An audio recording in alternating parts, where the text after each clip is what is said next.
Kelakar Presiden Prabowo kepada Menteri Koperasi sekaligus Ketum Projo, Budi Ari, saat Kongres PSI di Solo pertengahan Juni lalu ternyata banyak memperoleh perhatian. Kala itu, Prabowo bertanya kepada Budi Ari untuk merapat kemana. Kini, dengan isu santer bergabungnya Jokowi ke PSI, banyak pihak mempertanyakan eksistensi Projo. Pilihan selain PSI adalah Gerindra.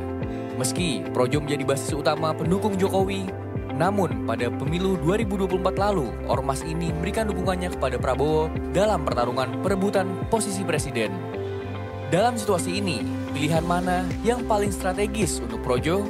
Akankah Projo mengubah DNA politiknya? Ikuti diskusinya dalam editorial review bersama Direktur Eksekutif Parameter Politik Indonesia. Beralih ke NTT, Detik Sore akan mengulas temuan praktik tindak pidana penjualan orang. Kini, korbannya berjumlah 12 orang asal Bangladesh. Mereka ditangkap oleh Reskrim Polda NTT. Berdasarkan informasi yang diperoleh dari kepolisian, belasan orang itu diselundupkan dari Malaysia ke Pulau Sumatera melalui laut tanpa dilengkapi dokumen resmi. Bagaimana hasil temuan penyelidikan kepolisian? Siapa dalang dibalik tindak pidana ini? Ikuti laporan lengkap jurnalis Detik Bali selengkapnya hanya di Indonesia Detik ini. Jelang matahari terbenam nanti, Detik Sore akan mendatangkan psikolog Veronica Adesla. Dirinya akan menganalisis dampak permainan Roblox terhadap perilaku anak. Oleh pemerintah, permainan ini disebut mengandung unsur kekerasan yang ditakutkan mempengaruhi perilaku anak. Lalu, sejauh mana unsur-unsur kekerasan dalam permainan daring dapat mempengaruhi perilaku anak? Ikuti diskusinya dalam Sunset Talk. 20 Simak second. berita menarik Detikcom dalam sehari secara langsung hanya di Detik Sore. Jangan lupa follow media sosial kita agar tidak ketinggalan update berita terbaru. Sekarang, mari kita sambut host kita 10, Afif Farhan dan Patricia 8, Elizabeth. 7, Detik Sore, 6, cuma 5, hore-hore. 4, 3, 2, 1. Halo guys, selamat datang di Detik Sore. Gak cuma hore-hore. Ini aku, ini ya. Tim hore. Kita ada host baru di sini guys. Ada lagunya kan, host baru, alhamdulillah. Sangat perkenalkan diri dong, perkenalkan diri dulu. Halo semuanya, Detikers kan? Iya, Detikers. Oke, halo semuanya Detikers. Aku Patricia Elizabeth yang akan menemani Kak Afif hari ini. Yes, tua sekali saya dipanggil kayak. Sampai nanti jam setengah 6 Detikers. Seperti biasa kita ada banyak informasi. Tadi juga videonya ngomongin soal itu dukungan kepada Prabowo ya kan, yang Projo. Apakah mungkin ada persimpangan jalan begitu kan, Tit? Betul, apakah ada arahan mungkin dari Atau Pak ada Jokowi? arahan bisa jadi. Terus juga soal Roblox tuh tadi gue sebelumnya nanya sama Tita Detikers, Roblox tuh apa ya? Roblox tuh yang kayak Aduh, itu beatbox lagi. Aduh, bek lagi. Beda. Ini bisa ketahuan ya perbedaan umurnya ya. Kalau Roblox aja itu harus nanya tuh. Bisa dilihat sendiri ya. Gue buka kartu gue sendiri ya. Tapi berarti Roblox tadi tuh yang kayak The Sims ya berarti? Kayak The Sims, tapi karakternya kotak-kotak. Sekarang tuh Oke. ada trendingnya, ada lagunya. Na gitu. Lo harus cover dance itu. Oh gitu. Baru lo Gen Z banget. Oke lah. Dan itu sempat jadi perdebatan juga kan. Katanya Betul. mengandung unsur kekerasan, katanya. Terus Katanya. juga ada game zaman sekarang kan emang begitu gak sih? Benar, tapi nanti kita bisa lebih lanjut tanya ke Iya. ahlinya ya Kak. Langsung Supaya kayaknya langsung. supaya kita tahu nih sebenarnya Roblox tuh terlalu berbahaya gak sih sebenarnya untuk anak kecil? Betul. Untuk anak kok coba-coba. Nah Detikers, tapi sebelum kita masuk ke berita-berita lainnya, ini ada penting banget yang harus gue sampaikan. Kalau misalnya di Surabaya itu lagi ada LPS Financial Festival. Ini acaranya berlangsung pada 6-7 Agustus di Diandra Convention Center Surabaya. Acara ini jadi kesempatan seru untuk kita melek literasi keuangan karena ada diskusi inspiratif, kelas bisnis, hingga penampilan musik yang seru-seru banget. Terus juga kemarin di hari pertama sudah dihadiri oleh pendiri CT Corp yaitu Pak Heru Tanjung serta Ketua Komisi 11 DPR Muhammad Misbahun. Hadir juga Raffi Ahmad yang memberikan kisah-kisah inspiratifnya. Nah terus kalau misalnya di kelas bisnis juga ada nih, kita kedatangan Cinta Laura. Wow. Bahkan di festival itu juga hadir Gubernur Jawa Timur Khofifah Indar Parawansa sebagai salah satu keynote speakernya. Gak kalah keren Detikers, kita juga ada penampilan penyanyi papan atas mulai dari Ran, Wali, Koldiak hingga King Nasar. Like a dead lamb ya baby. Seperti mati lampu ya kan. Nah melalui acara ini juga para peserta diharapkan mendapatkan ilmu dari berbagai tokoh-tokoh penting di industri keuangan hingga praktisi keuangan nih Detikers. Jadi jangan sampai ketinggalan. Hari ini hari terakhir berarti ya? Hari terakhir, benar, Kita ya, tanggal 7. tanggal 7 sekarang. Masih lama juga gajiannya. Pokoknya cus. Tapi Detikers gak selamat datang. apa-apa, gak ngaruh ke gajian karena festivalnya gratis. Iya Gratis. gratis. Yang di Buat Surabaya umum. langsung aja lah. Itu acara di Diandra Convention Center. Oh ya Tita, apa kabar hari ini? Belum nanya kabarnya nih. Baik, agak deg-degan. Karena hari pertama ya. Iya. Nah biasanya di sini tuh host-host pertama itu ini main bola api Tita. Aku kira main ring api. Susah Gitu juga ya. Daripada Susah Ring of ya. Fire ya kan. Ya semoga ada sih. Pokoknya Tita juga. Oh, tapi kalau mau penasaran juga Tita sebenarnya kerja di mana Tita? Aku kerja sekarang, Ah. kerja di US Embassy aku sekarang. Oh my god, US Embassy. So we talk with English, isn't? Is it in English ya? Speak English ya? Culture. Aba owa loh. Aba po owa loh. Beda, Itu itu British, British. itu Aku kerja di Cultural Centernya US Embassy sekarang. Culture Center. Betul. Soal budaya dong berarti. Ngomongin budaya, betul. Budaya Amerika berarti. Betul, kayak hip hop culture. Bisa Oh. ngebahas tentang teknologinya juga Wah, gitu. hip hop culture seru At juga Amerika namanya. Jadi Wah. promosi gitu Gak ya. apa-apa, tapi kalau misalnya ngantuk ya bisa ke Americano lah. Nah Detikers biar bikin gak ngantuk juga, ini ada berita yang hot banget di Trending Today kita hari ini. Ada dua menteri, dua ex-menteri maksudnya yang dipanggil KPK yaitu Nadiem Makarim dan juga ex-Menak Pak Yakut. Jadi KPK memanggil dua mantan menteri yakni Nadiem Makarim dan Yakut Khalil Qomas hari ini. Keduanya akan diperiksa di kasus yang berbeda. Nadiem akan diperiksa terkait penyelidikan kasus Google Cloud, sedangkan Yakut akan diperiksa terkait dugaan korupsi kuota haji di Indonesia, Detikers. Nah ini Nadiem ini yang merupakan mantan Menteri Pendidikan Kebudayaan, Riset dan Teknologi sudah memenuhi panggilan KPK. Dan jubir KPK Budi Prasetyo menuturkan bahwa penanganan penyelidikan dugaan korupsi terkait pengadaan Google Cloud memiliki perkembangan yang baik. Asep menjelaskan Google Cloud ini digunakan untuk penunjang dari pelaksanaan kegiatan belajar mengajar yang saat itu dilakukan secara daring. Nah, sebenarnya KPK menyatakan penyelidikan kasus dugaan korupsi Google Cloud ini tuh berbeda dengan kasus pengadaan laptop Chromebook. Nah, dilansir dari Detik News, waktu pengadaan Google Cloud itu kan terjadi saat pandemi COVID-19 ya. Di saat kita itu belajar menggunakan internet gitu.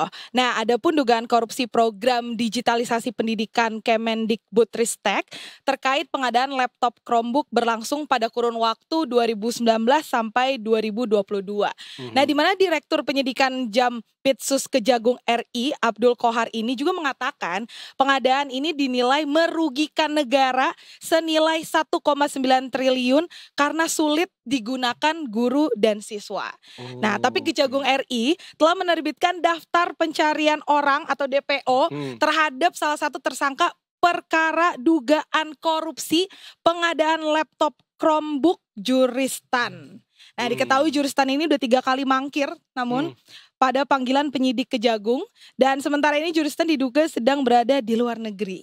Jadi Anang menyebut Kejagung sudah memperoleh informasi terkait keberadaannya. Masih panjang nih. Nah soal yang Yakut tadi Detikers ini kan ex-Menak yang terkait dugaan korupsi kuota haji Detikers. Jadi kan seperti diketahui KPK telah mengundang dan memanggil sejumlah pihak untuk dimintai keterangan dalam penyelidikan dugaan korupsi kuota haji. Di antaranya adalah Kepala Badan Pengelola Keuangan Haji atau BPKH Fadul Imansyah dan pendakwah Ustadz Khalid Basalamah. Jadi ini kedua kasus ini masih berlangsung begitu ya Tita ya. Betul. Dan patut dinanti juga nanti ya kebenaran akan terungkap. Iya, apalagi kalau kuota Jeng, jeng, haji jeng. ini lumayan ini ya, banyak ya. Iya kuota haji aja di korupsi ya. Astaga. Kakak udah haji kalau boleh tahu. Torik udah 2 bulan. Gue Masuk. pakai joket Tita lagi. Bagus. Torik udah 2 bulan haji, aduh. Bukan sama Torik ya, kalau sama Torik ada di Detik News namanya. Oh, Sama gitu. Torik ada juga. Mungkin lagi Oke. nonton sekarang Pak. Nah ini soal pemerintahan juga nih Tita nih. Ini emang lagi panas kan belakangan ini. Ada beberapa kasus juga dan juga ada setiap omongan, kita kan tahu kalau omongan pejabat itu selalu menarik ya. Menarik, Iya kan, betul. pasti ada implisitnya ya kan. Betul. Bahkan ini yang terbaru ini soal Pak Presiden Prabowo yang menyindir soal orang tidak berkeringat. Kenapa tuh? Kurang keras kerjanya atau gimana tuh? Setahu gue nggak berkeringat ikan ya. Karena di akhir Karena ya. di air ya.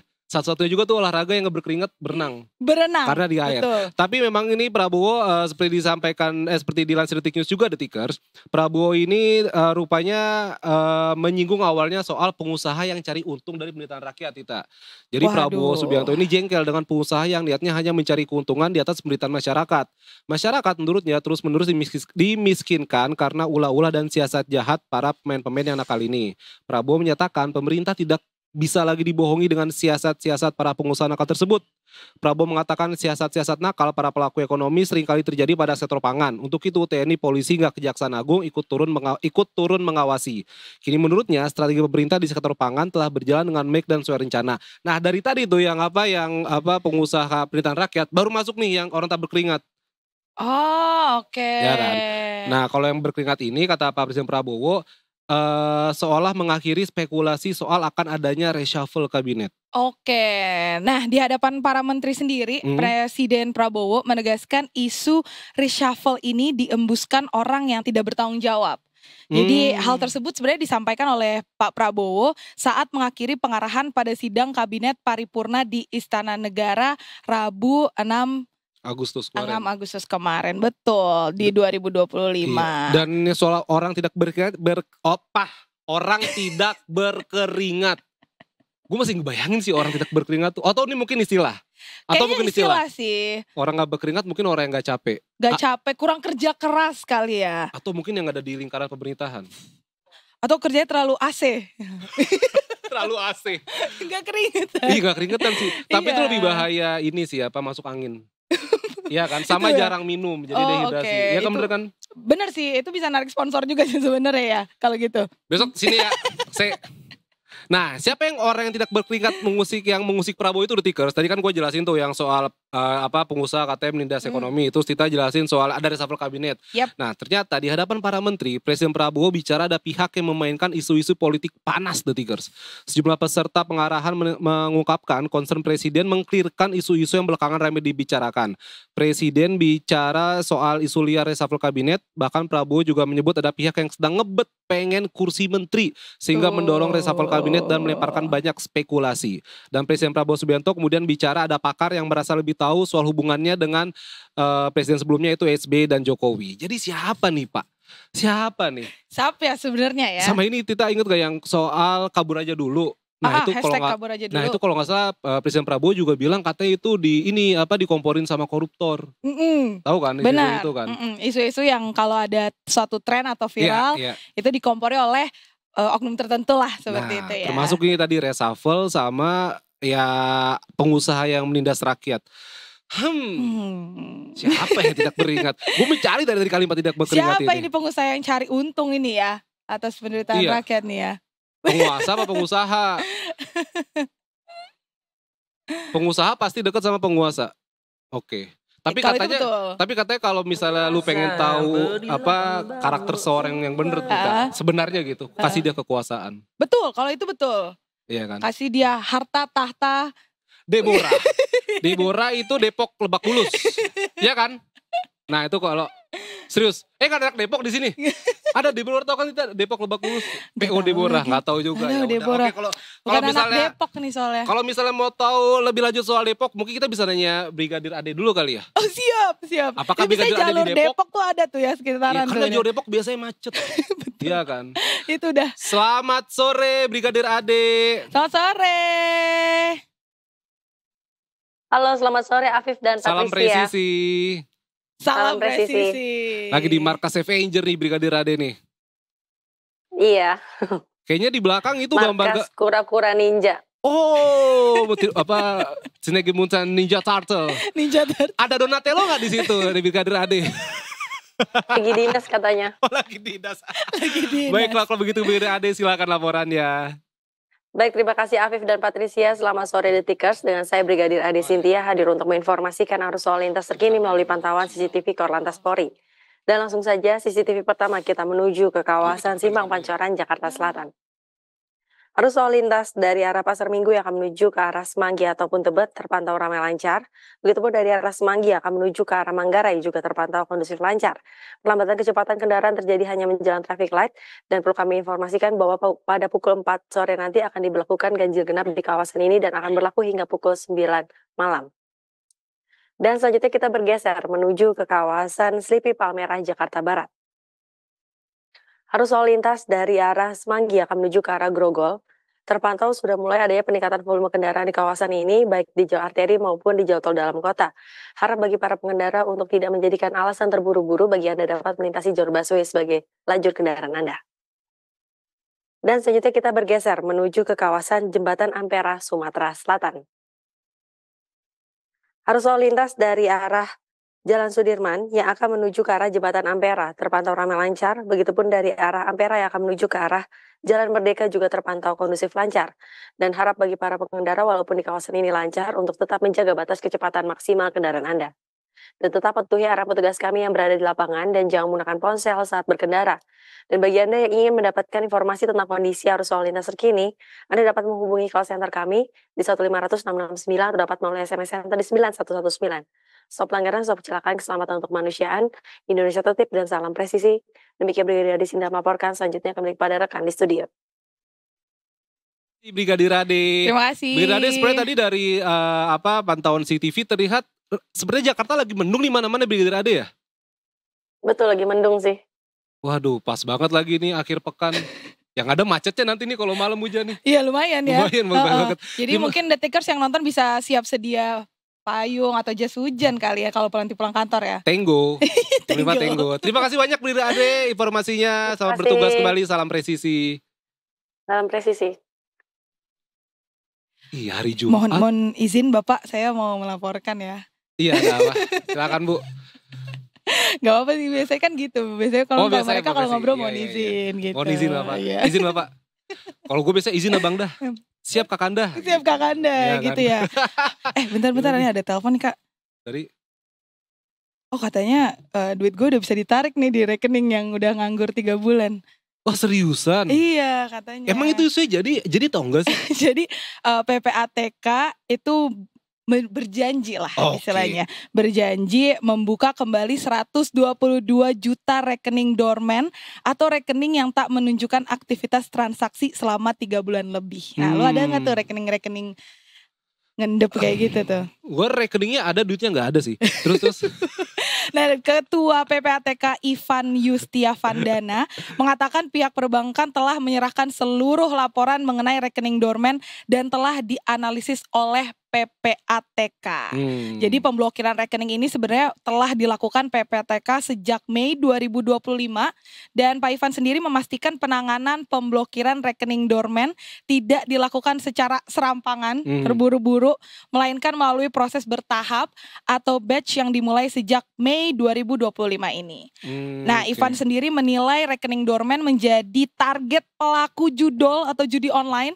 Hal ini dapat dilihat di mana sebanyak 1,5 juta rekening digunakan untuk tindak pidana pencucian uang pada periode 2020 sampai 2024. 4 tahun ya? Di mana sebanyak 150.000 merupakan rekening nomini. Nah, data yang udah dipaparkan oleh Ivan sendiri, dari 150.000 rekening nomini, sebanyak 120.000 merupakan dari jual beli rekening dan lebih dari 50.000 merupakan rekening dorman dan 20.000 rekening dari pertasan dan 10.000 rekening dari penyimpangan lainnya. Jadi sebenarnya ini yang ditutup-tutup yang aku tangkep dari ini ya, penipuan, peretasan, judol. Bahkan gitu. ini ada juga yang katanya sih Pak Ivan menyampaikan ini merupakan hasil korupsi juga Tita. Yang tidak berkeringat tadi. Yang tidak berkeringat itu. Ivan menyampaikan pihaknya mencatat rekening dorman terindikasi tindak pidana korupsi menempati posisi jumlah saldo terbanyak yakni 548 miliar dari total 280 rekening. Tapi pertanyaan gue, dia bisa tahu dari mana rekening-rekening korupsi ya? Nah, berarti kalau dia tahu ini rekening korupsi, dia tahu yang punya rekening yang itu tahu dong. orangnya gitu ya. Apakah orang-orang tidak berkeringat? Atau orang-orang yang Orang-orang sawah? Nah, Nggak mungkin. itu, betul. Orang sawah kan diem doang di situ dia. Betul. Nah, lebih lanjut Ivan mengklaim adanya penurunan jumlah deposit perjudian online pada periode Januari hingga Juni 2025 usai dilakukannya pemblokiran sementara rekening dorman, yakni dari 2,96 triliun menjadi 1,5 triliun. Oh, ini soal tindak pidana perjudian, gue tadi kelewatan. Disusul tindak perjudian sebesar 540 miliar dari total 517 rekening. Berarti satu rekening 1 miliar dong ya, Tita? Wah, iya sih. Itu wow. Tapi balik lagi, kalau misalnya dia tahu dari mana itu duitnya, duit judol. Iya benar sih. Tapi setahu gue kalau udah emang kita di rekening itu mencapai amount money tertentu, biasanya tuh ke-track gitu. Siapa gitu yang iya, punya. Karena berhubungan dengan pajak kan. Iya bener-bener. So rekening gue belum nyampe 500 miliar. Ya kalau udah belum segitu gak Iya, bakal. nggak bakal. Gak relate. Yang ada kalau gue rekening itu minta maaf mulu. Maaf saldo tidak cukup. Iya mau transfer gak bisa. Iya saldo tidak cukup. Sekalinya ada saldo kepotong biaya bulanan. Mahal lagi sekarang. Iya mahal lumayan. Jadi curhat detikers nih, mana Jumat lagi, mana masih awal bulan.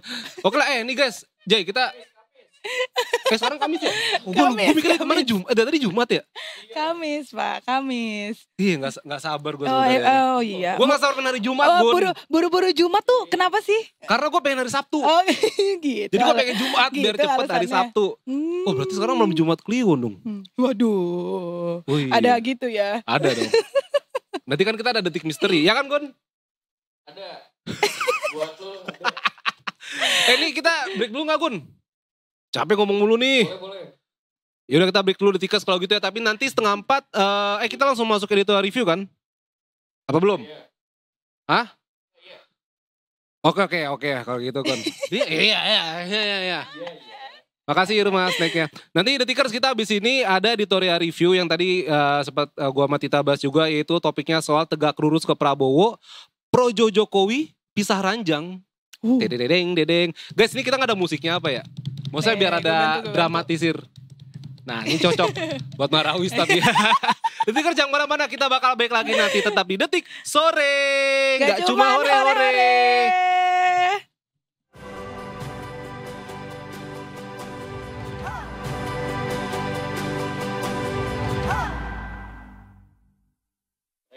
Welcome back di Detik Sore. Gak cuman hore-hore. Ini aku udah hampir tidur tadi dengerin suara Raisa, syahdu banget tuh gitu. Iya. Aku Raiso. Teresa aku Raiso. Nah Detikers kita sebelum masuk ke, iya sih ngantuk lagi dengan suara itu tadi. Kita sebelum masuk ke editorial review, ini juga ada satu berita yang hangat sebenarnya dari kemarin ini ya. Tita ya, soal PBB di Pati Jateng naik 250%. Bahkan sempat viral juga soal belak-belakan Bupati Pati usai penyitaan donasi penolakan PBB naik 250%. Jadi ceritanya, aksi Satuan Polisi Pamong Praja alias Satpol PP di Kabupaten Pati membubarkan posko penggalangan dana warga untuk aksi demo menolak kenaikan pajak bumi dan bangunan PBB sebesar 250% menjadi viral. Bupati Pati Sudewo kemudian buka suara soal itu. Sudewo mengatakan penertiban pada Selasa kemarin itu bertujuan untuk memperlancar proses kirap boyongan hari jadi Kabupaten Pati yang akan digelar pada Kamis 7 Agustus. Sudewo menegaskan bahwa dirinya tidak mempermasalahkan masa dari Aliansi Masyarakat Pati Bersatu mengumpulkan donasi. Dia juga mempersilahkan jika masyarakat mau demo. Sudewo melanjutkan, Satpol PP melakukan penertiban pada Selasa untuk memperlancar proses kirap boyongan hari jadi Kabupaten Pati. Nah, petugas sempat berdialog dengan massa namun berlangsung alot.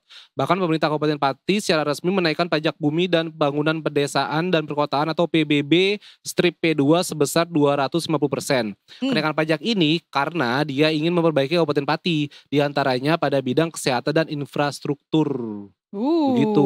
Oke, nah diantaranya itu si Pak Sudewo ini juga mengatakan bahwa pendapatan daerah dari sektor pajak hanya 36 miliar, sedangkan anggaran untuk pegawai honorer dan PPPK setiap tahun mencapai 200 miliar. Jadi kebijakan kenaikan pajak sebesar 250% ini telah diberlakukan, di mana kenaikan pajak ini sebenarnya berdasarkan undang-undang terkait dengan PBB strip P2 mengalami kenaikan 3 tahun sekali. Nah, tidak berniat membuat masyarakat Pati jadi menderita karena kenaikan pajak tersebut.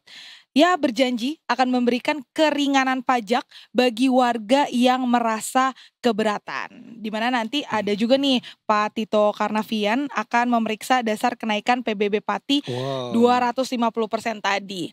Nah, dari kebijakan tersebut akhirnya memicu protes warga. Protes warga menarik perhatian Menteri Dalam Negeri Tito Karnavian, sehingga Pak Menteri Tito ini mengungkapkan pihaknya akan meneliti dasar yang digunakan oleh Pemkab Pati untuk menaikkan pajak tersebut.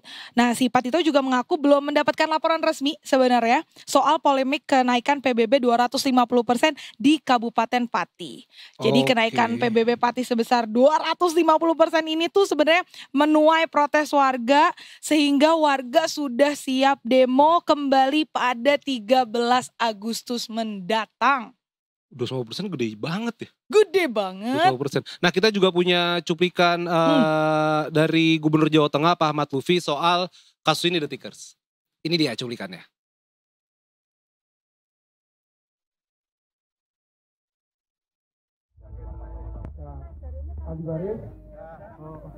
Apakah batas patok bersama-sama? Gabung secara daring untuk melakukan pemasangan patok secara bersama-sama. Dan ini sudah saya sampaikan ke Bupati Pati untuk dibuka komunikasi dengan masyarakat terkait dengan public complaint wilayah. Itu untuk menjaga kondisi. Kemudian yang kedua terkait dengan materi, yaitu naiknya PBB. Satu prinsipnya adalah disesuaikan dengan kemampuan daerah. Kemudian yang kedua, tidak boleh membebani masyarakat, sehingga perintah saya untuk dilakukan evaluasi dan kajian. Kalau perlu diturunkan saat itu, nah itu nanti akan dibuka dialog dan secara cepat, jangan berlama-lama. Terus disosialisasikan secara masif, sehingga semua masyarakat jadi tahu bahwa sebenarnya itu semua adalah untuk masyarakat, dari masyarakat dan oleh masyarakat itu. Himbauannya Pak untuk Bupati Wali Kota terkait dengan kasus. Semuanya akan kita perlakukan sama untuk segera lakukan koordinasi terkait dengan kenaikan PBB. Lakukan permohonan kepada pihak ketiga, contoh bikin kajian kemudian dikirimkan ke provinsi untuk dilakukan kajian kepada pihak ketiga apakah kajian yang kita lakukan kenaikan PBB itu wajar atau tidak. Nah itu. Intinya berarti mempunyai kewenangan. Intinya kalau di situ berarti kurang sosialisasi ya Pak? Satu, kurang sosialisasi, mungkin belum terbuka, dan yang ketiga harus disesuaikan dengan kemampuan masyarakat. Tapi prinsip yang paling utama adalah jangan membebani masyarakat lah, karena itu untuk masyarakat. Pak, ini sifatnya intervensi gubernur kepada Bupati Wali Kota? Kita sifatnya koordinasi, jadi Bupati Pati sudah saya lakukan koordinasi, kemudian sudah saya perintahkan juga, karena ini kan sudah menjadi trending topik, tidak hanya ini, tapi kan kasihan masyarakat kita kalau itu kita naikkan adanya public complaint. Tetapi yang paling pokok nanti. Dari Gubernur Jawa Tengah Pak Ahmad Lutfi ya, walaupun tadi kita sempat juga melihat di belakangnya ibunya batuk ya. Batuk ya? Kita kasihan, mungkin aus kali ya. Benar, karena tapi lagi panas juga. Semoga kebijakannya terimplementasi dengan baik ya. 250% itu gede banget. Iya benar. Tapi salfok juga sih Kak sama topinya tadi kayak mau orientasi UGM gitu. Iya. Caping-caping. Caping-caping ya, merah putih ya. Nah, Tikers, ini kita sekarang masuk ke editorial review. Yang tadi kita sudah bahas sebelumnya juga soal tegak lurus ke Prabowo, Projo Jokowi pisah ranjang, tanda tanya. Masih tanda tanya. Pisah ranjang. Karena kan kita tahu memang politik itu dinamis kita ya. Betul. Dinamis. Selalu ada hari ini A besok B. Betul. Hari ini C besok D. Betul. Gitu ya sampai abjad selesai. Tidak pasti. Tidak pasti. Karena ya agree to disagree, ya kan.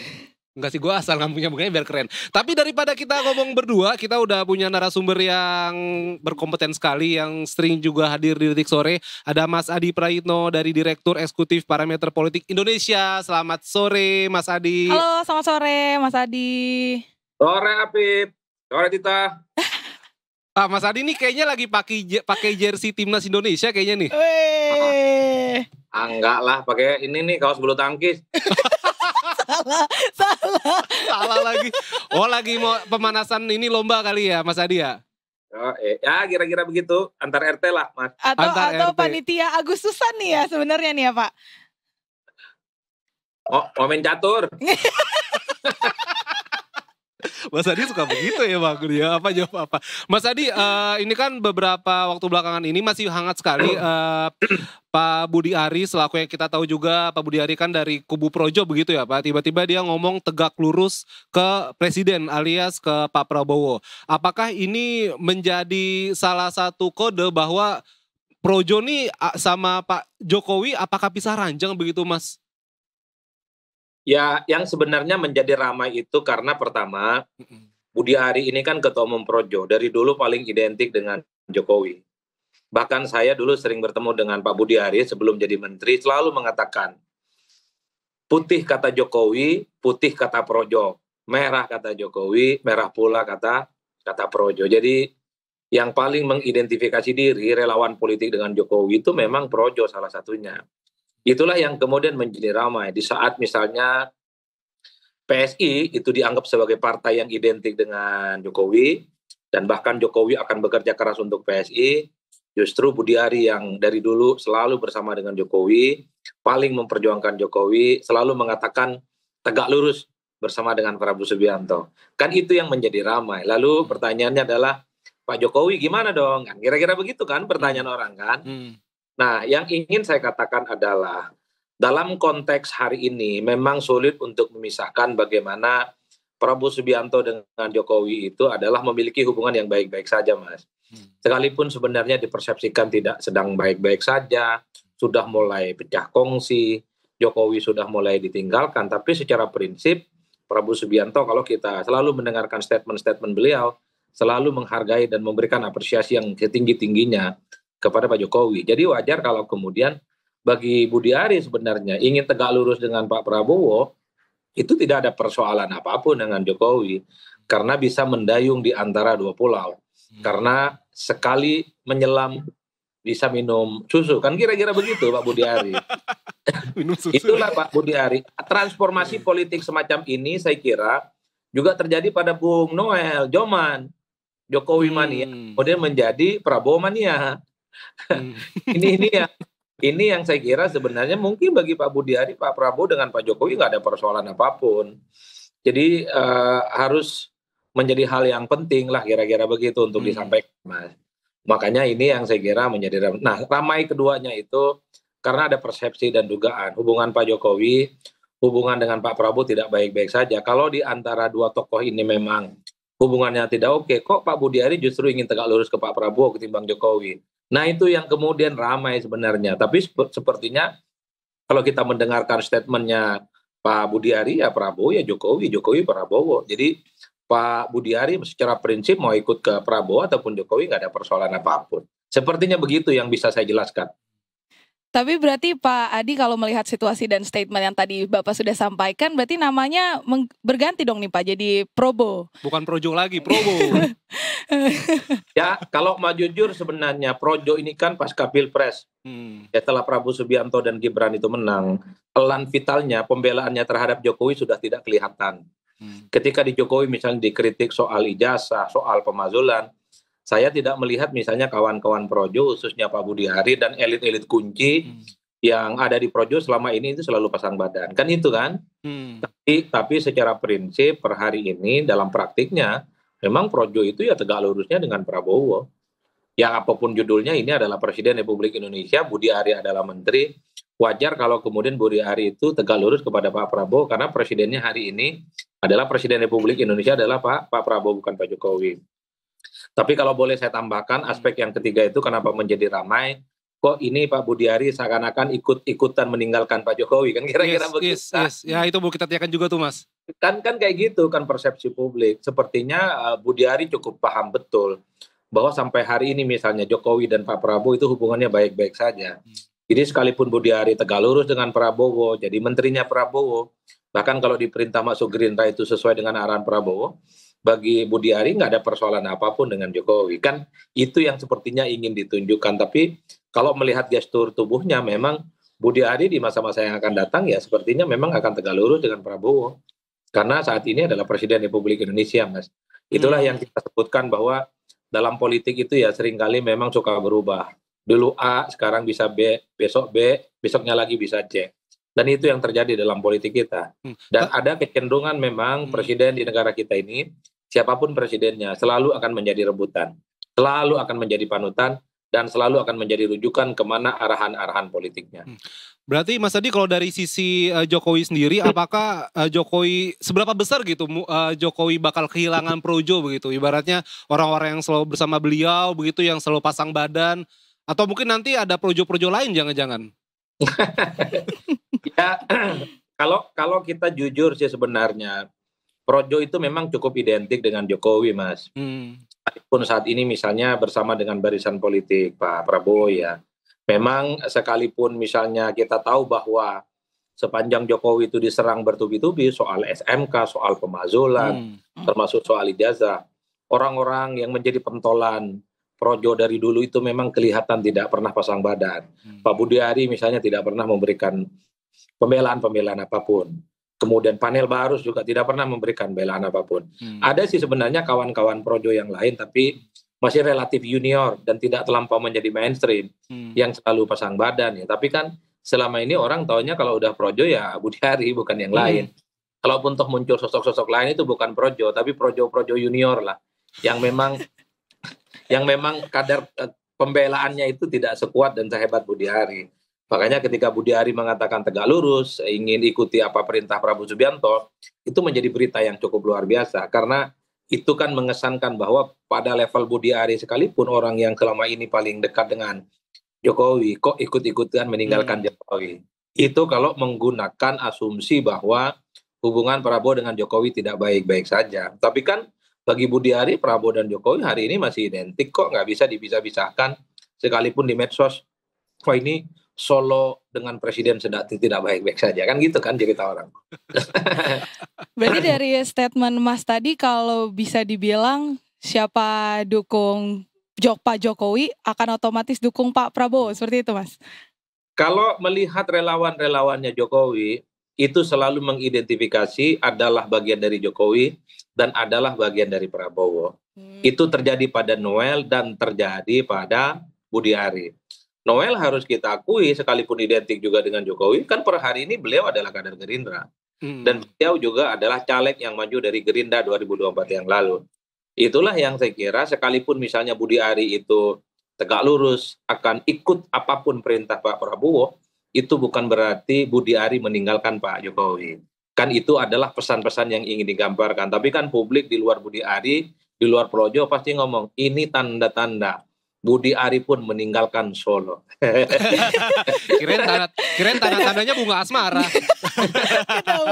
Tanda bunga asmara. Kan kayak gitu kan. Dan ya, biasanya sih kalau urusan dengan Solo itu ramai. Apalagi pasti urusan meninggalkan. Tapi Budi Ari dan Projo mengatakan, janganlah dibentur-benturkan. Kan gitu selalu mereka ngomong. Iya sih. Bagi para Projo, sebenarnya relawan-relawan ini Jokowi ya Prabowo, Prabowo ya Jokowi. Dan tidak bisa dipisahkan satu sama yang lain. Gitu Mas, jalan ceritanya Mas.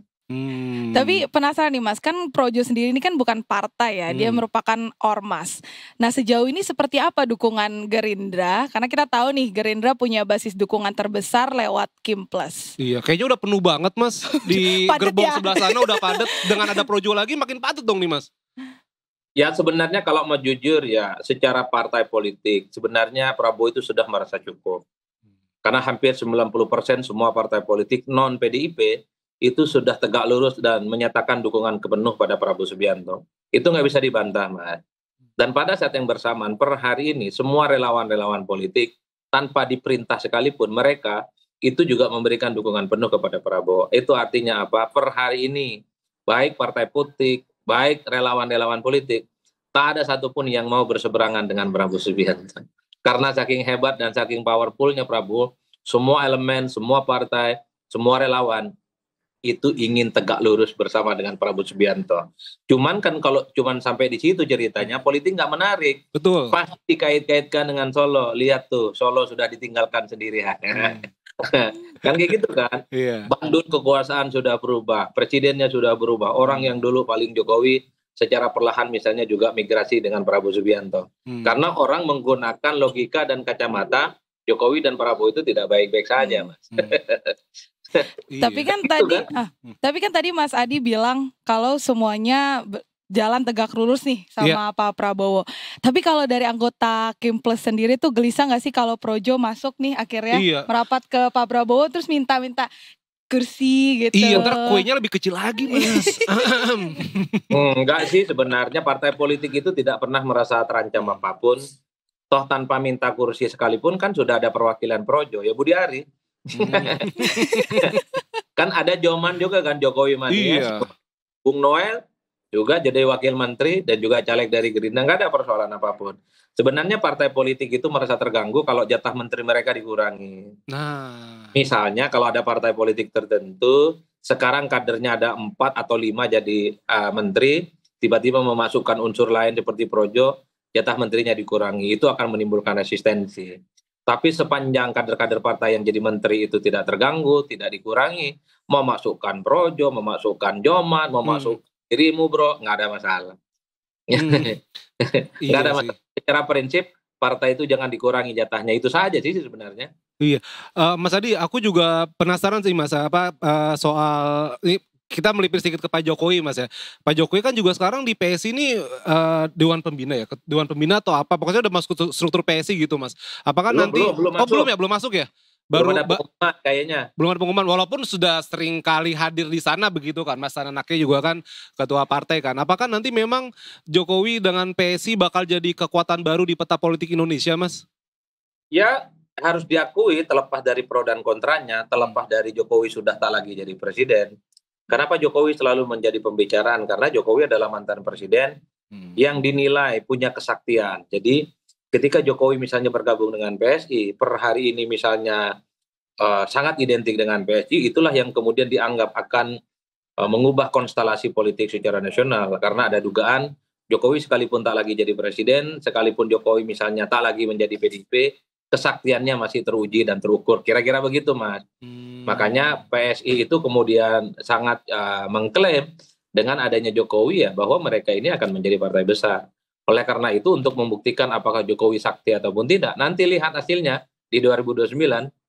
Nggak bisa, kita tidak bisa berkesimpulan saat ini karena ya pemilunya masih 4 tahun lagi. Tapi secara prinsip satu hal, kalau kita melihat kecenderungan rata-rata secara umum, sistem politik kita di Indonesia itu sudah terbentuk. Apa sistem politik itu? Misalnya dukungan terhadap partai politik itu tidak pernah berubah, Bas. Misalnya terbukti yang lolos ke parlemen itu partainya itu saja. Perolehan suara partai mulai dari PDIP, Gerindra, kemudian Golkar, sampai Demokrat yang paling bawah, itu kan suaranya di situ-situ aja. Kalaupun tuh ada yang berubah, hilang 1%, hilang 2%. Artinya apa? Ada kecenderungan pemilih di Indonesia itu untuk memilih partai politik yang sudah established, partai politik yang sudah lolos ke parlemen. Pada saat yang bersamaan kita menghadapi satu realitas, partai-partai politik yang dari dulu tidak pernah lolos parlemen, itu dukungan politiknya lemah. Dapat 1%, 2%, 3%. Dalam konteks itulah bagi saya memang agak sulit sebenarnya untuk mencari celah bagi partai-partai yang nggak pernah lolos ke parlemen seperti PSI untuk mencari pemilih-pemilih dan pasar-pasar politik di tengah partai-partai ini sebenarnya sudah solid. Nah, disitulah kemudian ditunggu kesaktian Jokowi. Apakah bisa mengantarkan PSI lolos ke parlemen dan kemudian menjadi partai politik yang besar di masa-masa yang akan datang. Kan gitu Mas. Waktu dan kerja politiklah yang akan menjawab. Sedap.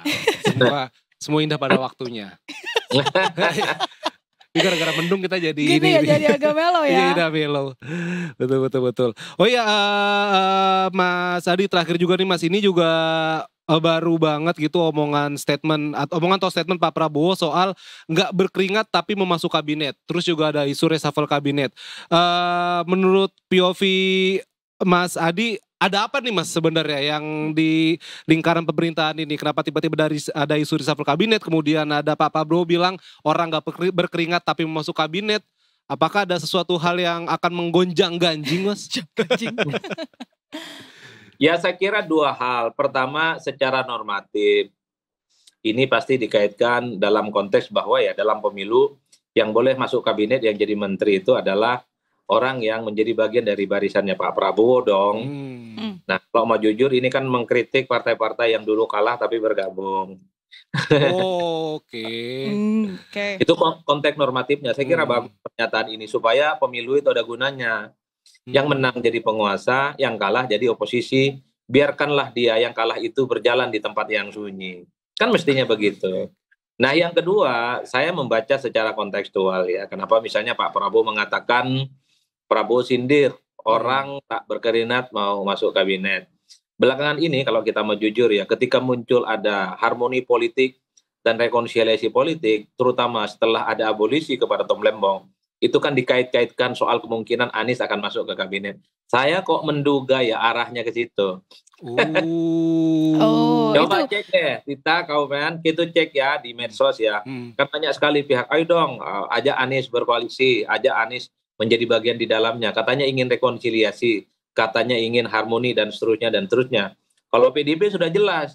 PDIP itu secara tegas sudah memberikan dukungan politik kepada Prabowo, siap bekerja sama 100% dan mendukung secara penuh program-program strategis. Orang bertanya-tanya, lalu abolisi kepada Tom Lembong yang sangat dekat dengan Anies, apa bentuknya? Disitulah muncul kan di medsos. Nah, kalau mau rekonsiliasi yang sesungguhnya, ajaklah Pak Anies berkoalisi, ajaklah Anies masuk kabinet dan seterusnya. Saya menduga arahnya ke situ. Artinya apa? Apapun judulnya, Anies ini adalah outsider. Orang yang kalah pilpres, posisinya berhadapan-hadapan dengan kekuasaan, untuk apa masuk kabinet? Loh, orang nggak pernah ikut berjuang kok memenangkan Prabowo kok ingin jadi menteri. Kan kira-kira begitu, Mas. Iya. Tapi Mas Adi, kalau kita berbicara tentang rekonsiliasi politik, berarti kan banyak nih yang sebenarnya jadi oposisinya Pak Prabowo ya, ada sejumlah banyak nama. Ada nggak Mas? Tadi kita udah dapat sepertinya atau mungkin ya Mas Anies. Tapi ada nama lain mungkin Mas yang ada gosip-gosip di yang lagi gitu, Mas. Yang lagi rame di grup WA-nya Mas Adi mungkin. Enggak ada, per hari ini tidak ada yang siap mau jadi oposisi. Yang siap jadi oposisi itu hanya pengibar bendera One Piece. Iya, berarti Maki dia Luffy kalau gitu oposisinya ya, sama Roron Wazoro.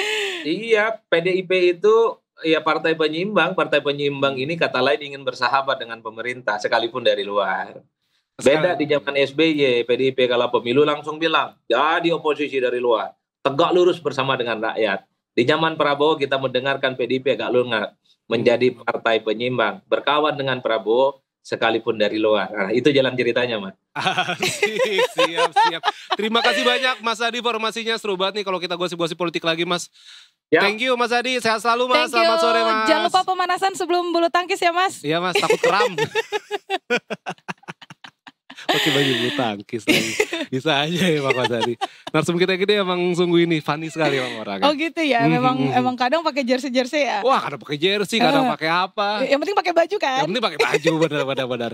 Oke Tikers, kita break dulu sebentar. Habis ini kebetulan juga market baru tutup nih jam 4 nih ya kan. Tapi nanti kita bakal melihat ada pergerakan apa seminggu terakhir. Menarik. Sama nanti aku mungkin penasaran. seminggu depan ada apa aja. Oh oke. Ya kan, jangan kemana-mana Tikers, tetap di Detik Sore. Gak cuman hore-hore. Sarang Beo. Oh gini.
di Detik Sore. Yes, gak cuma hore-hore. Gak cuma hore, tadi dia sentimennya. Kita masuk market review dan hari ini ditutup cukup mendalam sebenarnya. Oke, ini agak berat ya. Sebenarnya bagi saya berat, bagi aku berat. Turun banget, liatin. Menukik dia. Kayak tanyakan SpongeBob di Lembang nih. Turun banget. Tapi kita berdua, kita sudah bersama Mas Revo dari Mega Sekuritas. Selamat sore Mas Revo. Selamat sore. Apa kabar Mas? Kabar baik, kabar baik. Kabar baik. Walaupun IHSG gak baik ya Mas ya? Ya turun-turun dikit lah, 0,18%. Tadi di perjalanan mendung gak Mas? So far sih aman sih, aman. Tadi kan kita taunya mendung. Iya kita tuh mendung. So seperti IHSG yang mendung sekarang ini ditutup di angka 7490.18 Mas ya. Yes. Atau minus 13,57 poin atau 0,18%. Hari ini apa Mas yang mempengaruhi IHSG hari ini Mas? Oke, jadi kalau kita bicara IHSG sebetulnya ini juga agak unpredictable ya. Dia bisa turun 0,18 meskipun sebetulnya kalau di daily report kita MCS kan suka ngeluarin daily report dan itu sebetulnya basically kita bilangnya konsolidasi hari ini tuh. Kurang lebih sekitar 150 poin. Jadi sebenarnya penurunan minus 13 poin itu sebetulnya masih dalam range kita juga karena kita range-nya sekitar 150 poin ya. Naik turunnya gitu. Gap-nya, range-nya, deltanya. Jadi ini cukup mengejutkan karena tadi pagi itu sebetulnya kita naiknya kencang ya. Bahkan naiknya kan tinggi sekali tuh sampai 7.500-an terus akhirnya ditutup turun 0,18% di 7490.18. Salah satu penyebabnya kalau kita perhatikan mungkin karena dari sisi salah satu emiten yang di teknologi ya. Jadi salah satu di IDX teknologi kita itu yang harganya 300.000 tuh per lembarnya. Jadi kalau mau beli satu lot sahamnya berarti kan 100 lembar, 300.000 kali 100 berarti 30 jutaan kurang lebih. Baru kita bisa beli di satu lot di regular market. Itu turunnya dalam hari ini di 10% turunnya. Jadi itu salah satu yang akhirnya mendrag down dari IHSG itu sendiri. Dan juga dia seingat saya salah satu emiten yang karena dia tadi ya mahal sekali 300 ribuan per lembar sahamnya. Dan juga dia menjadi salah satu laggards yang paling dalam lah akhirnya mendrag down IHSG itu sendiri. Sementara kalau untuk yang lain basically nggak ada yang gimana banget. Kita bicara soal kayak saham-saham emas kita itu so far juga well perform juga saham-saham emas kita karena memang gold price-nya sendiri naiknya juga signifikan sekali beberapa hari terakhir ini. Jadi kayak kita bicara soal kayak Antam, kemudian Harta Dinata, HRTA, ya dan lain sebagainya itu juga naiknya juga oke punya lah kayak gitu. Kemudian saham-saham properti juga relatively belakangan ini juga naiknya juga oke. Kayak BKSL dan lain sebagainya, Asri kayak gitu juga naiknya juga oke juga. Finance belakangan ini juga relatif oke juga meskipun hari ini juga agak sedikit terkoreksi. Tapi kalau kita bicara secara umum sebetulnya tidak ada pergerakan yang gimana banget kecuali ya tadi yang men-break down-nya yang dari sisi yang 300 ribuan tadi itu saham teknologi itu sih yang akhirnya turun 0,18. Iya ngaruh banget soalnya. Ngaruh banget betul. Terus sama ini Mas saham-saham blue chip juga sepertinya masih harganya masih murah Mas ya? Masih terkoreksi masih cukup dalam ya? Masih cukup dalam khususnya yang IDX Finance ya. Jadi IDX Finance itu yang ya BCA, BRI, Mandiri, BNI itu masih cukup murah saat ini juga secara kita bicara soal PBV kayak gitu-gitunya itu masih cukup murah sekali. Memang kelihatannya kita bicara soal dari sisi makroekonomi khususnya BI rate ya. Jadi suku bunga acuan kita memang sudah diturunkan sekitar 3 kali.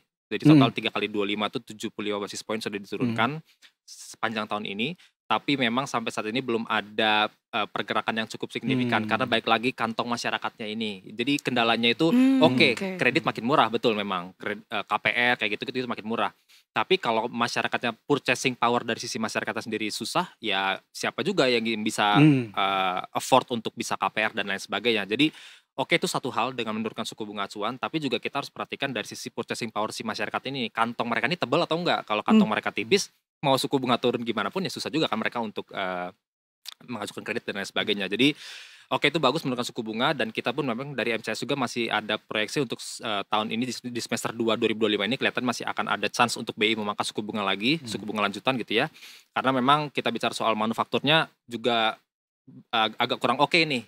Kita punya ada yang namanya indeks PMI manufaktur itu sudah 4 bulan kita kontraksi berturut-turut, 4 bulan dari April, Mei, Juni, Juli gitu ya. Data dari S&P Global. Jadi memang kelihatannya manufaktur kita juga tidak dalam kondisi yang cukup baik, makanya kita tahu belakangan ini kayak perusahaan-perusahaan tekstil itu banyak melakukan PHK, kemudian juga perusahaan-perusahaan lain juga banyak ada mengalami layoff ya. Jadi that's why kita harapkan dengan ada penurunan suku bunga ini dan nanti di semester 2 seharusnya masih ada lagi penurunan suku bunga. Di tengah juga memang rupiah kita juga relatif stabil terhadap USD. dan diharapkan juga memang kayak kan ada kita Kopdes ya, Koperasi Desa Merah Putih, itu yang kita harapkan juga bisa mendorong nanti kredit juga khususnya yang UMKM masih makin galak lagi nih UMKM untuk mengajukan kredit dan lain sebagainya. Itu yang kita harapkan bisa akhirnya nanti mendorong saham-saham finance kita ya, seperti itu. Nah, tadi kan Mas Revo bilang bergantung dengan dompet masyarakat nih ya, tebal atau tipisnya. Kan berarti daya beli turun, sekarang kita juga tahu PHK juga banyak. Sebenarnya gimana sih Mas efeknya ke sektor konsumsi dalam waktu dekat ini? Oke, kalau untuk consumer ini mix. Jadi ternyata consumer good, cyclical non-cyclical dan juga yang retail ya. Jadi itu kan agak-agak nyambung tuh retail, Ramayana kayak gitu juga nyambung semua. Itu sebetulnya datanya mix. Jadi kalau untuk yang something yang memang basic necessities, kayak yang grassroots banget lah gitu ya, yang minimarket yang warna merah itu yang di jalanan yang banyak sekali itu positif. So far positif karena mereka gimana pun ceritanya mereka akan cenderung ke minimarket atau ke warung lah gitu-gitu ya untuk membeli produk-produknya yang di minimarket itu. Jadi kalau untuk grassroots so far tuh oke. Tapi memang yang agak masalah itu yang retail yang ya mungkin yang agak kayak baju, mungkin itu kan bukan something yang basic necessities banget jadi memang itu yang mungkin agak-agak bermasalah karena mereka akan cenderung untuk melakukan makan tabungan mantap. Jadi tabungannya di withdraw untuk dibelikan something yang beras, minyak goreng, mie goreng kayak gitu-gitu, gula, garam yang kayak gitu-gitu. Nah, dan itu kan tersedianya di yang minimarket ini, yang merah itu. Jadi yang itunya diuntungkan, tapi yang retail baju, celana yang mungkin harga 300-500 ribu per piece-nya gitu, itu agak bermasalah. Tapi juga ada consumer yang memang dia cukup oke, kayak contoh Indofood itu ya relatif oke. Mau Indofoodnya maupun yang ICBP-nya ya itu juga relatif cukup oke. Sama satu lagi kalau kita bicara soal ada aksi korporasi soal buyback dari Unilever. Jadi Unilever Indonesia itu ada melakukan rencananya 3 bulan ke depan itu ada melakukan aksi buyback. Jadi dari kas internal perusahaannya up to 2 triliun rupiah. Jadi dan itu maksimum price dia belinya itu Rp1.700 per lembar saham. Saat ini sekitar 1.700-an. Jadi pada saat itu saya ingat banget ketika berita itu keluar sebetulnya harganya masih 1.600 kayak gitu, masih di bawah 1.700. That's why ketika berita itu keluar harganya langsung ke 1.700 sekian gitu. Jadi justru kalau ketika momennya saat ini tuh let's say anggaplah Unilever ada koreksi-koreksi di bawah 1.700, itu bisa diperhatikan sih karena memang tadi buyback maksimumnya itu di 1.700. Jadi kalau misalkan let's say ada koreksi-koreksi ke 1.600-an kayak gitu, itu bisa diperhatikan bagi investor maupun trader ya, seperti itu. Bisa diserok ya kan. Bisa dikonsider. Bisa dikonsider lah. Sama tadi soal retail juga Mas. Ini kan belakangan juga rame soal istilah tahu nggak Tita? Rojali Rohana. Rombongan jarang beli, rombongan hanya nanya. Iya. Dan walaupun Pak Prabowo Presiden bilang itu sudah dibesar-besarkan aja begitu kata pemerintah kan Mas. Tapi sebenarnya kenyataannya seperti itu ya Mas sekarang. Di mall-mall, kita di mall lah paling dekat ya kan. Kalau retail kan di mall pasti kan Mas. Betul. Dan di mall memang ya kalau gua ke mall, kalau ke mall ngapain tak? Belanja nggak? Lu belanja pasti online kan? Iya lagi window shopping kalau kata cewek-cewek. Iya window shopping kan paling orang ke mall cuman ngepantau doang ya nggak sih? Betul, memantau lihat-lihat kayaknya online lebih murah. Bandingin nggak ke online kan habis. Nah itu Mas, tren seperti itu memang benar seperti itu adanya kan Mas? Iya yang saya pun melakukan hal itu gitu ya. Saya pun ngelihat ini sendiri. Barang di mallnya sekian gitu, di online lebih murah ya kenapa kita nggak? Yang penting kita tahu ukurannya segini gitu kan. Ukurannya segini ya udah beli di mall yang official gitu, yang umum misalkan gitu baru ya udah. Jadi memang ya kondisinya gitu. Dan itu bakal jadi ancaman buat retail berarti dong Mas ke depannya. Sangat. Dan itu bukan gini. Jadi bukan hanya soal retailnya saja. Retailnya kan tenannya ada di mall. Berarti emiten yang ada di mall ini juga berpengaruh dong. Kalau si tenan-tenan itu nggak mau nyewa lagi di mall itu, berarti kan jadinya kosong.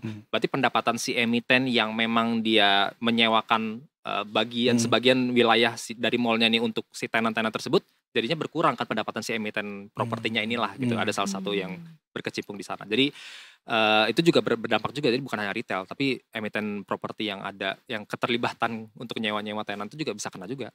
Kayak bola salju dong berarti ya. Makin lama makin panjang. Kira-kira sampai berapa lama Mas trennya nih seperti ini? Depends on ini salah satu yang bisa jadi tolak ukur kita adalah makin banyak angka PHK pengangguran atau enggak. Jadi kita lihat aja beritanya banyak positif atau enggak nih. Mulai ada banyak lapangan kerja, itu salah satu indikator juga. Semakin banyak lapangan kerja berarti semakin banyak lagi orang yang dompet mereka makin tebal lagi lah gitu. Mereka bekerja dapat income per bulan, makin tebal lagi dompetnya mereka akan lebih sering lagi untuk ya belanja ke mall dan lain sebagainya lah kayak gitu-gitu.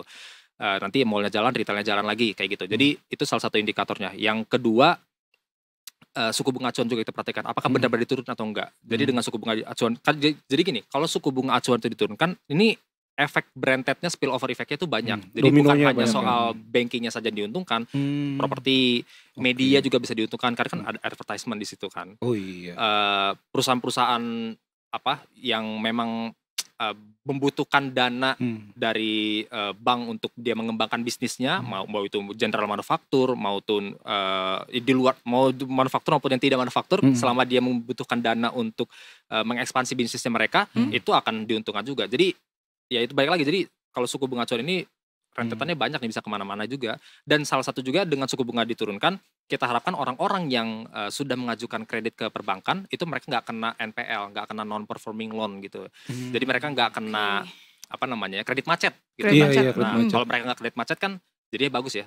Dari sisi revenue, top line, bottom line-nya si perbankan juga bagus. Jadi kayak gitu sih. Jadi banyak nih kalau suku bunga acuan diturunkan efeknya. Aku kira tuh karena banyaknya e-commerce juga ikut berpengaruh, Mas. Bisa juga sih. Bisa juga ya. Perkembangan zaman. Perkembangan zaman kan. Digital semua kan jadinya digital semua.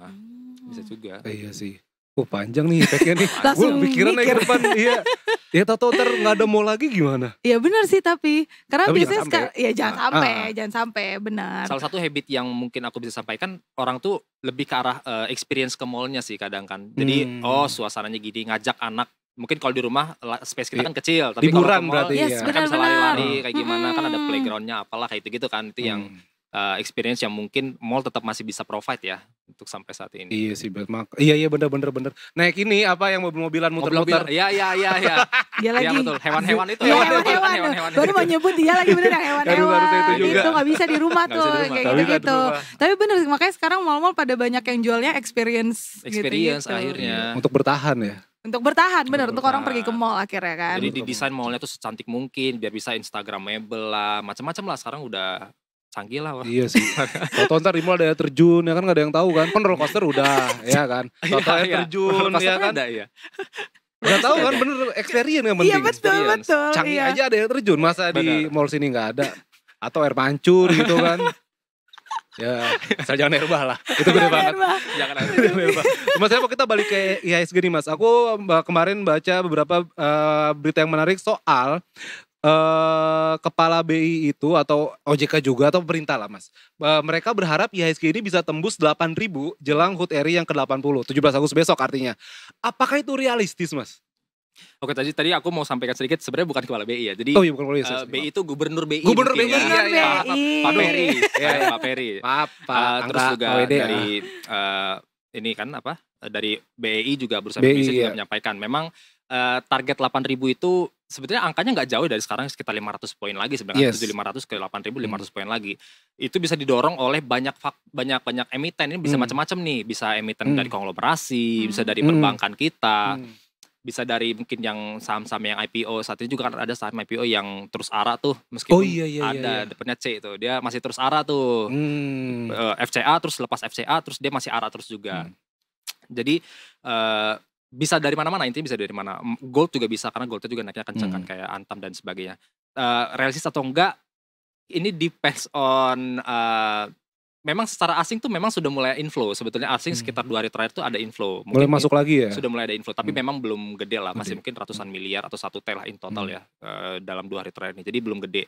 Tapi dari sisi dalam negeri sendiri sebetulnya kita masih agak tanda kutip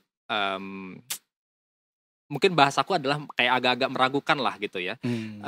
Karena data ekonomi kita dan fundamental kita itu banyak yang tanda tanyakan juga untuk mendukung IHSG ke angka 8.000. Karena IHSG semakin tinggi itu artinya kan memang kondisi ekonomi kita anggaplah baik lah gitu ya. Kesejahteraan masyarakat lebih baik. Secara umum kayak gitu lah, makanya IHSG naik terus kan. Sementara data-data yang terakhir saat ini yang tersedia kelihatannya bagus. Ya GDP kita 5,12% year on year kuartal 2 kita. Tapi kalau kita tanya banyak ekonomi di luar sana itu baik dari sekuritas, dari perbankan, dari yang dia research base itu mempertanyakan hal itu gitu.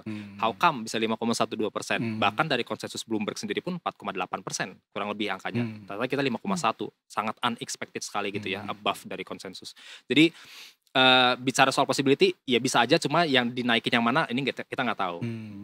Paling mungkin memang saat ini kelihatannya yang konglomerasi ya yang paling mungkin untuk dinaikkan akhirnya mendorong ISG ke angka 8.000. Itu yang paling mungkin terjadi. Karena kalau untuk saham-saham LQ45 sendiri kita bicara kayak Telkom, Astra International, banking kita itu kan saat ini juga masih belum yang benar-benar bagus banget ya secara harganya, price-nya sendiri. Jadi dan juga laporan keuangan sendiri sebenarnya kan nggak yang oke juga. Banking kita juga cenderung beberapa juga net profit-nya first half tahun ini tuh lebih rendah dibanding yang tahun lalu. Jadi misalkan tahun lalu 20T, tahun ini misalkan 18T. Jadi turun gitu ya. Masih profit cuma agak turun gitu lah, melandai gitu. Jadi melambat. Jadi mungkin kalau menurut saya kalaupun 8.000 kelihatannya lebih ke yang saham-saham konglomerasi ya yang didorong.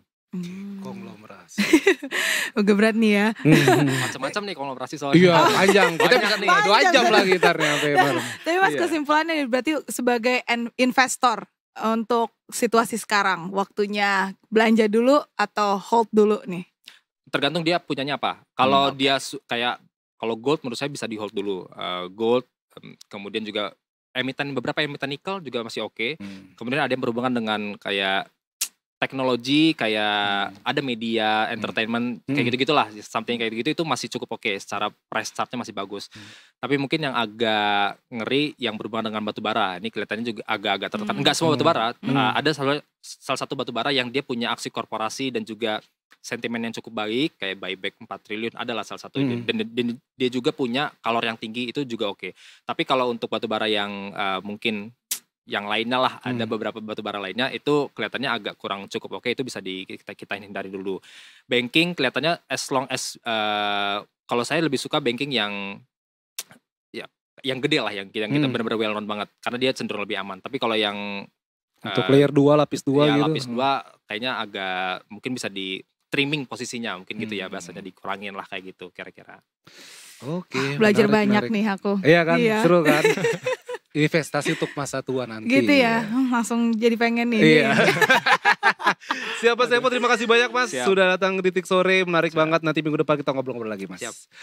Oke Detikers, habis ini kita break dulu. Nanti kita ada Indonesia Today kita ke ini kita ke NTT. Ke NTT. Karena katanya ada korban TPPO di sana. Oke, jangan kemana-mana jadi Detikers. Oh ya Mas, tagline kayak biasa. Oke, kita kembali lagi nanti cuma di Detik Sore. Gak cuma hore-hore.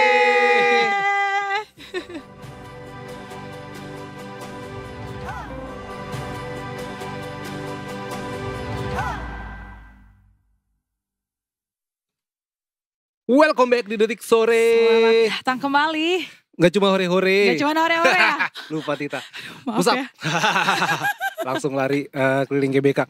Detikers, di Indonesia Detik ini kita akan membahas topik soal Polda NTT amankan 12 warga negara Bangladesh korban TPPO, tindak pidana perdagangan orang. Dan kita sudah terhubung dengan reporter Detik Bali, ada Yuvengki Bria. Selamat sore.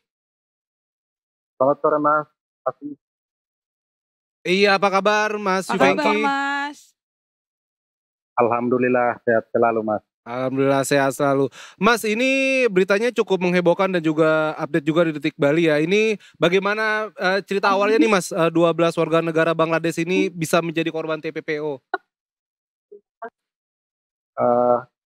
Belasan WN Bangladesh itu awalnya diselundupkan dari Malaysia melalui jalur laut memasuki Sumatera, kemudian melanjutkan perjalanan ke Surabaya dan nginap di sana sekitar 5 bulan.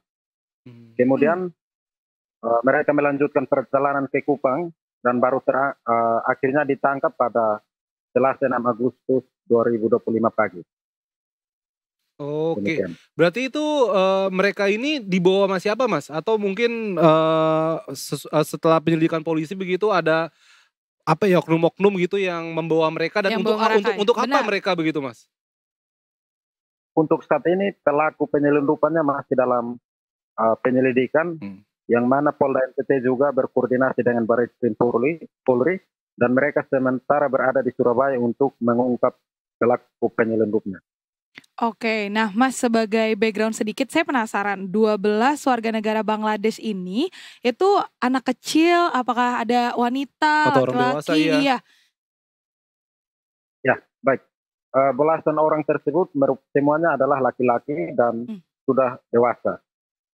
Oke, laki-laki semua dan sudah dewasa ya. Apakah ada indikasi sebagai jaringan internasional, Mas? Terkait indikasi tersebut saat ini masih dalam proses penyelidikan dan Polda NTT juga masih melakukan pemeriksaan secara intensif terhadap belasan WNI Bangladesh tersebut.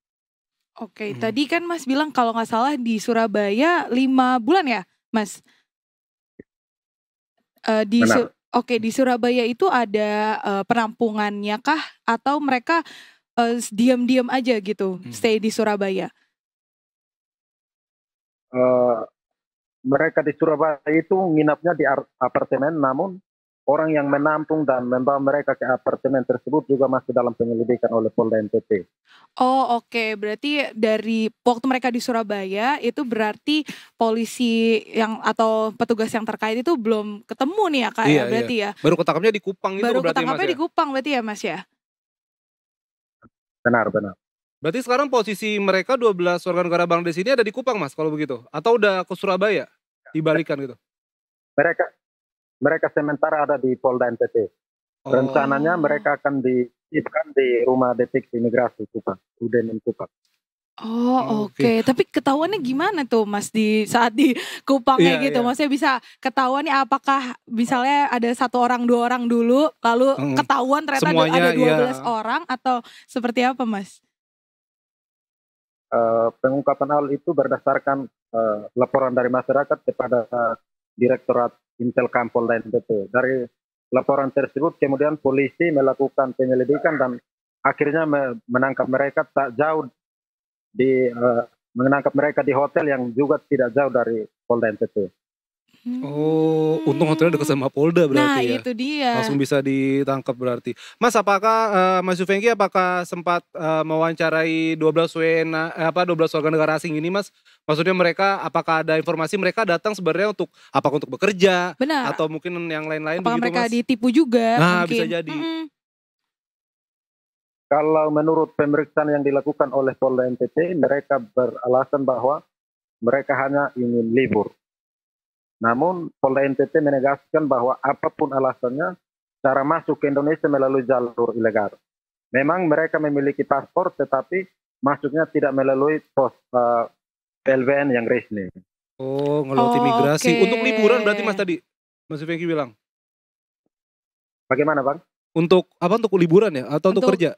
Tadi aku dengarnya untuk liburan mereka ngakunya. Untuk liburan mereka ngakunya Mas berarti ya? Benar.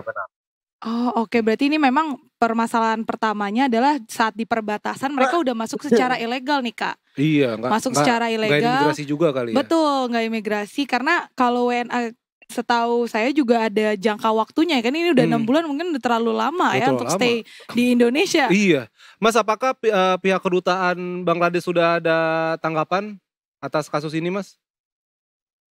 Untuk saat ini sama sekali belum Mas.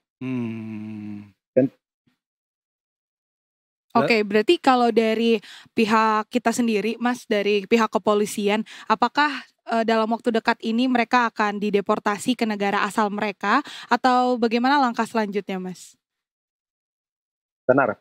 Setelah mereka menjalani pemeriksaan secara intensif dan Polda berhasil mengungkap jaringan dan juga penyelundupnya, maka 12 orang WNI Bangladesh tersebut akan dideportasi kembali ke negara asalnya. Jauh juga sih dari Malaysia ke Kupang. Iya, dari Malaysia ke Surabaya. Iya. Dan stay di Surabaya udah cukup lama juga. Iya. Makanya. Ya berarti Mas, apakah ada update terkini Mas terkait kasus ini atau nanti mungkin kedepannya pihak-pihak apa yang akan dilakukan oleh pihak kepolisian? Tentunya saya masih menunggu pemeriksaan lanjutan dari Polda NTT dan berencana saya akan update setelah ini atau mungkin besok. Oke baik kalau begitu terima kasih banyak Kakak Yufengki informasinya. Biasa kalau di timur bilangnya kakak ya kan. Terima kasih kakak infonya. Nanti ditunggu lagi update-update-nya di Detikcom. Di Detikcom dan semoga ada kabar baik ya dari kasus ini ya. Iya, terima kasih Kakak Yufengki. Salam untuk teman-teman di NTT. Itu dia tadi. Ngeri juga. TPPO kayaknya belakangan ini banyak sih di mana-mana. Banyak Kak, biasanya itu memang di daerah timur Indonesia karena mereka tuh terlalu banyak diiming-imingkan. Buat kerja? Betul, buat bekerja gitu. Kadang ada yang dari luar atau orang kita justru yang human trafficking keluar gitu. Kan ngerinya kalau udah penjualan organ dan child abuse ya itu udah paling parah sebenarnya. Kemana-mana sih. Oke, Detikers, ini sebentar lagi jam pulang kantor hari Kamis ya. Sorry tadi gua bilangnya hari Jumat. Hari Kamis ini Tenggo nggak? Tenggo ya, udah Tenggo ya. Kita ke Brigadir lagi nggak nih? Gun, kita kemana nih Gun? Ada Cid.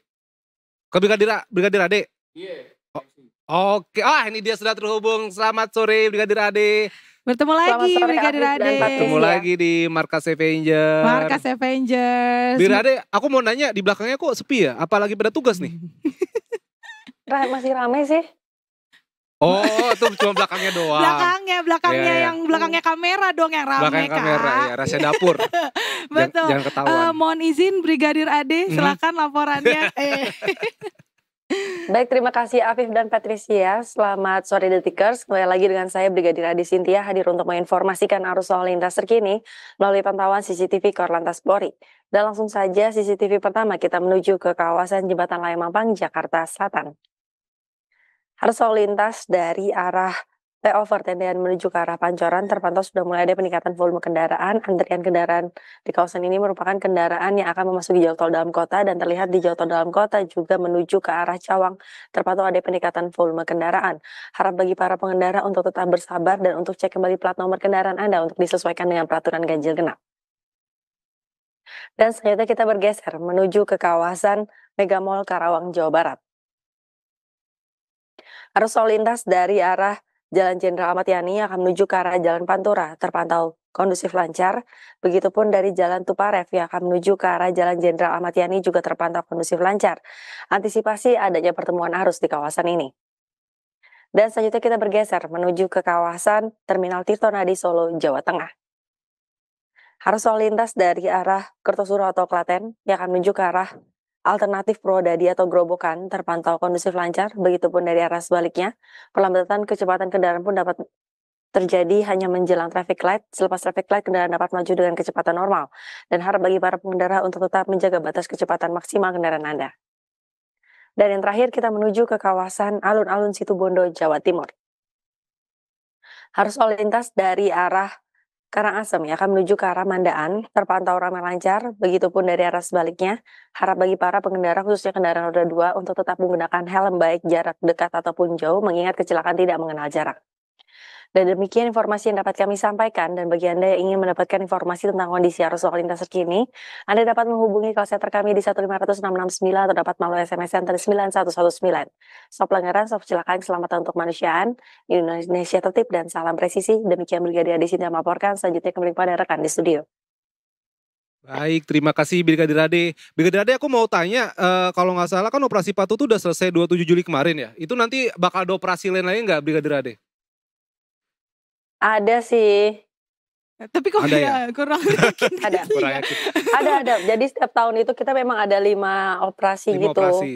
Termasuk yang kalau hari-hari raya, operasi betul. lilin segala macam. Tapi ya semoga dengan kalau misalnya masyarakatnya tertib nggak usah ada operasi sebenarnya. Sebenarnya gitu ya? Iya, kalau masyarakat tertib ya kan, terus lampu merah berhenti di belakang garis zebra cross, betul. Lampu kuning nggak usah klakson. Nah, karena kan paling malas lampu kuning klakson. Udah kayak main cerdas cermat, cepet-cepetan. Iya.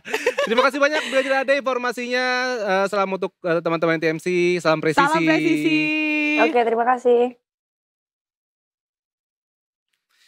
Itu dia. Wah, tadi terpantau di depan Trans TV agak udah macet nih. Pasti jam segini. Arah pulangnya kemana? Arah pulang ke selatan biasanya. Oh, ke selatan. Jadi... lewat Gunung Kidul. Jalur selatan. Kenapa lo mudik jadi ada logatnya? Ada Pantura, ada selatan ya. Jalur utara. Pergi kemana? Selatan juga. Selatan juga. Cipete. Oh, ke Cipete. Iya, biasanya macet tuh situ tuh. Apalagi depan Lotte kan, yang udah tutup pertigaannya ya? Udah tutup. Ya lumayan lah. Tapi tadi cukup informatif, aku jadi tahu keadaan lalu lintas sekarang. Bisa dicek di NTMC, di ini juga banyak lah pokoknya. Bagus sekali. Bagus sekali ya Bang. Detikers, habis ini kita punya Saset Talk. Ini tadi kita akan ngomongin soal apa? Roblox. Roblox. Nah kan dari ngomongnya aja nih kurang fasih lidahnya ya. Roblox. Yes. Itu emang zaman sekarang ya mainannya? Zaman now banget. Sebenarnya gue juga gak main sih Kak. Cuman ngerti lah. Cuman itu viral banget. Game Roblox ini bedanya tuh sekarang sama lagi viral banget. Grand Theft GTA apa? Hampir sama kayaknya. Kayaknya beda deh. Apa? Kayaknya kayak bener kayak Minecraft. Sama Candy Crush punya, berarti ya? Jauh. Itu mah game Anda satu bosan rapat kan? Iya. Gue malu lagi orang-orang main Mobile Legends, gue main apaan Bang? Candy Crush. Kebaca. Sekarang Roblox, kayak dunia sendiri. Dan anak-anak juga banyak ya anak-anak. Justru sekarang di anak-anak. Karena nanti menarik kita bakal ngobrol sama psikolog ya Kak. Tentang Roblox ini di mata psikolog apakah sebenarnya aman untuk dimainkan oleh anak-anak. Oke kalau begitu guys, jangan kemana-mana. Bentar lagi kita balik tetap di Detik Sore. Gak cuma hore-hore. Cepat. Itu beatbox.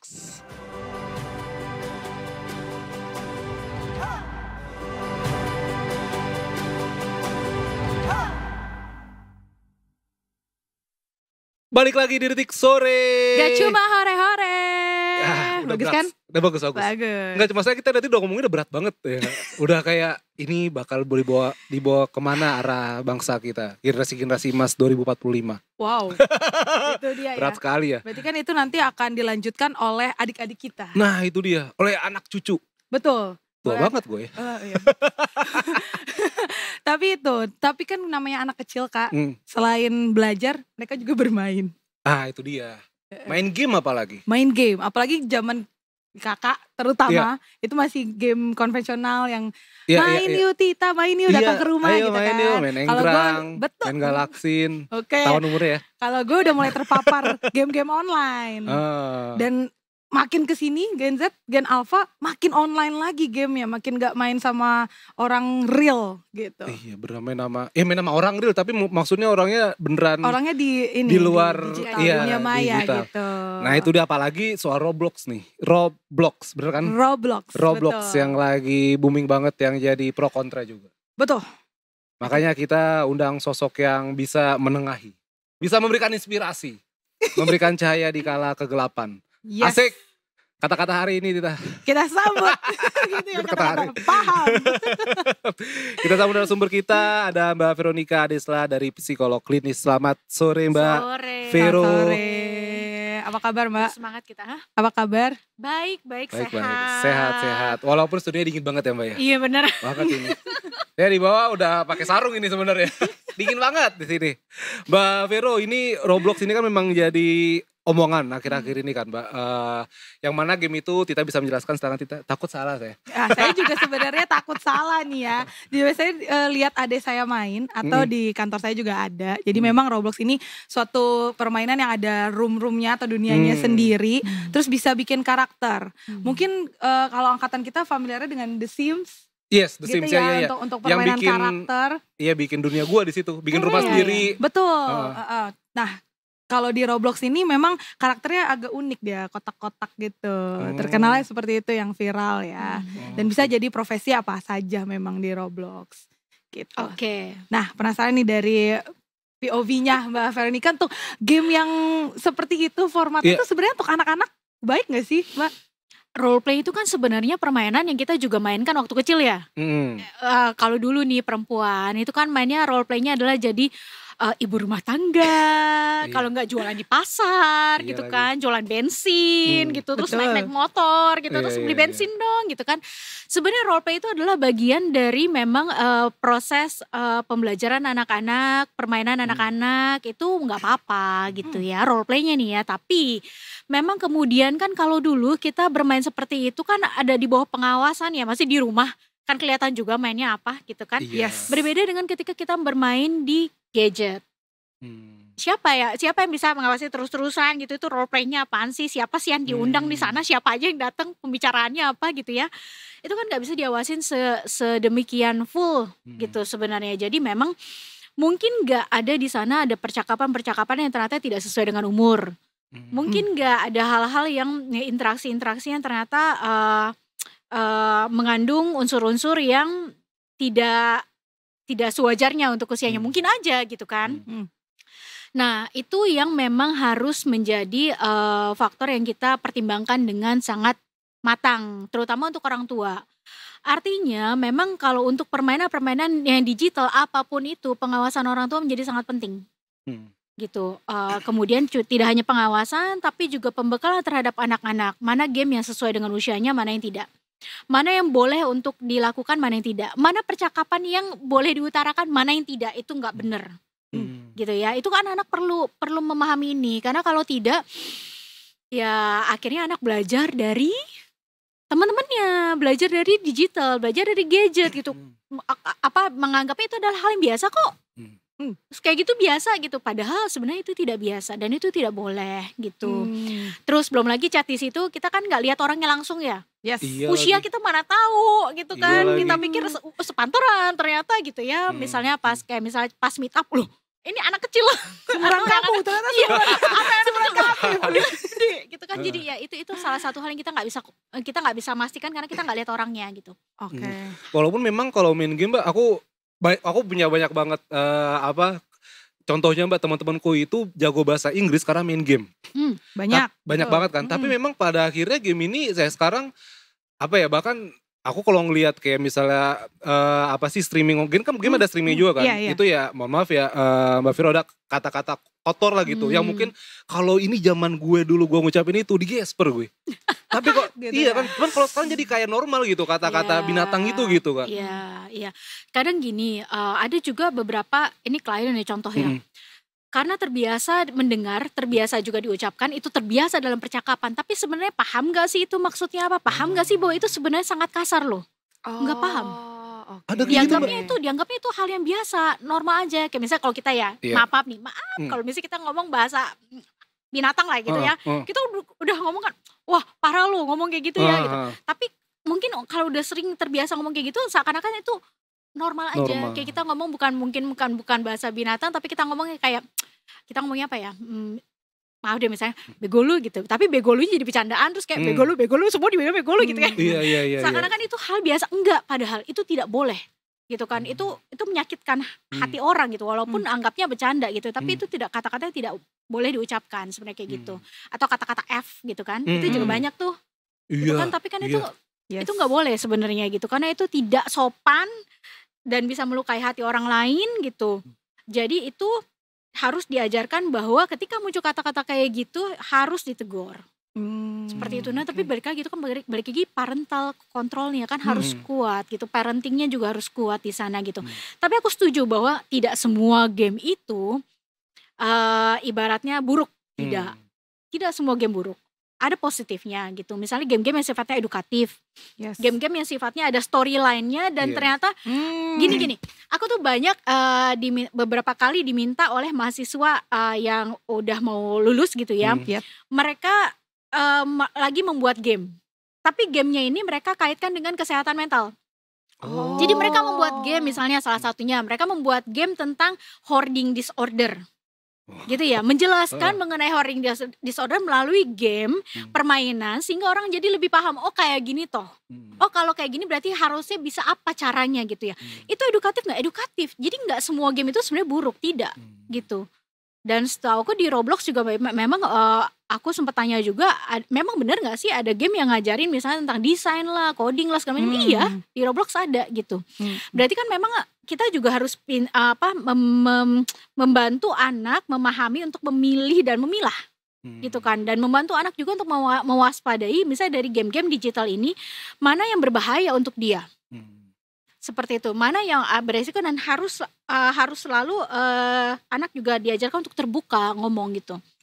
Oke. Gitu Yang aku nangkep dari Mbak Vera nih, karena kalau kita sebagai orang dewasa lah ya Kak, kita udah tahu nih, oh ini benar, oh ini tidak benar gitu. Tapi kan kalau anak kecil dia nggak tahu, jadi makanya dia menormalisasikan ngomong kasar itu, karena dia nggak tahu kalau ngomong itu ternyata kasar gitu kan ya. Karena itu normal di situ. Normal gitu kan. di dunianya dia Betul, gitu kan. betul. Tapi aku penasaran Kak, kalau misalnya di dunia psikologisnya, sebenarnya di otak anak kecil itu apa sih yang terjadi kalau mereka main games? Anak kecil tuh otaknya belum bertumbuh dengan optimal.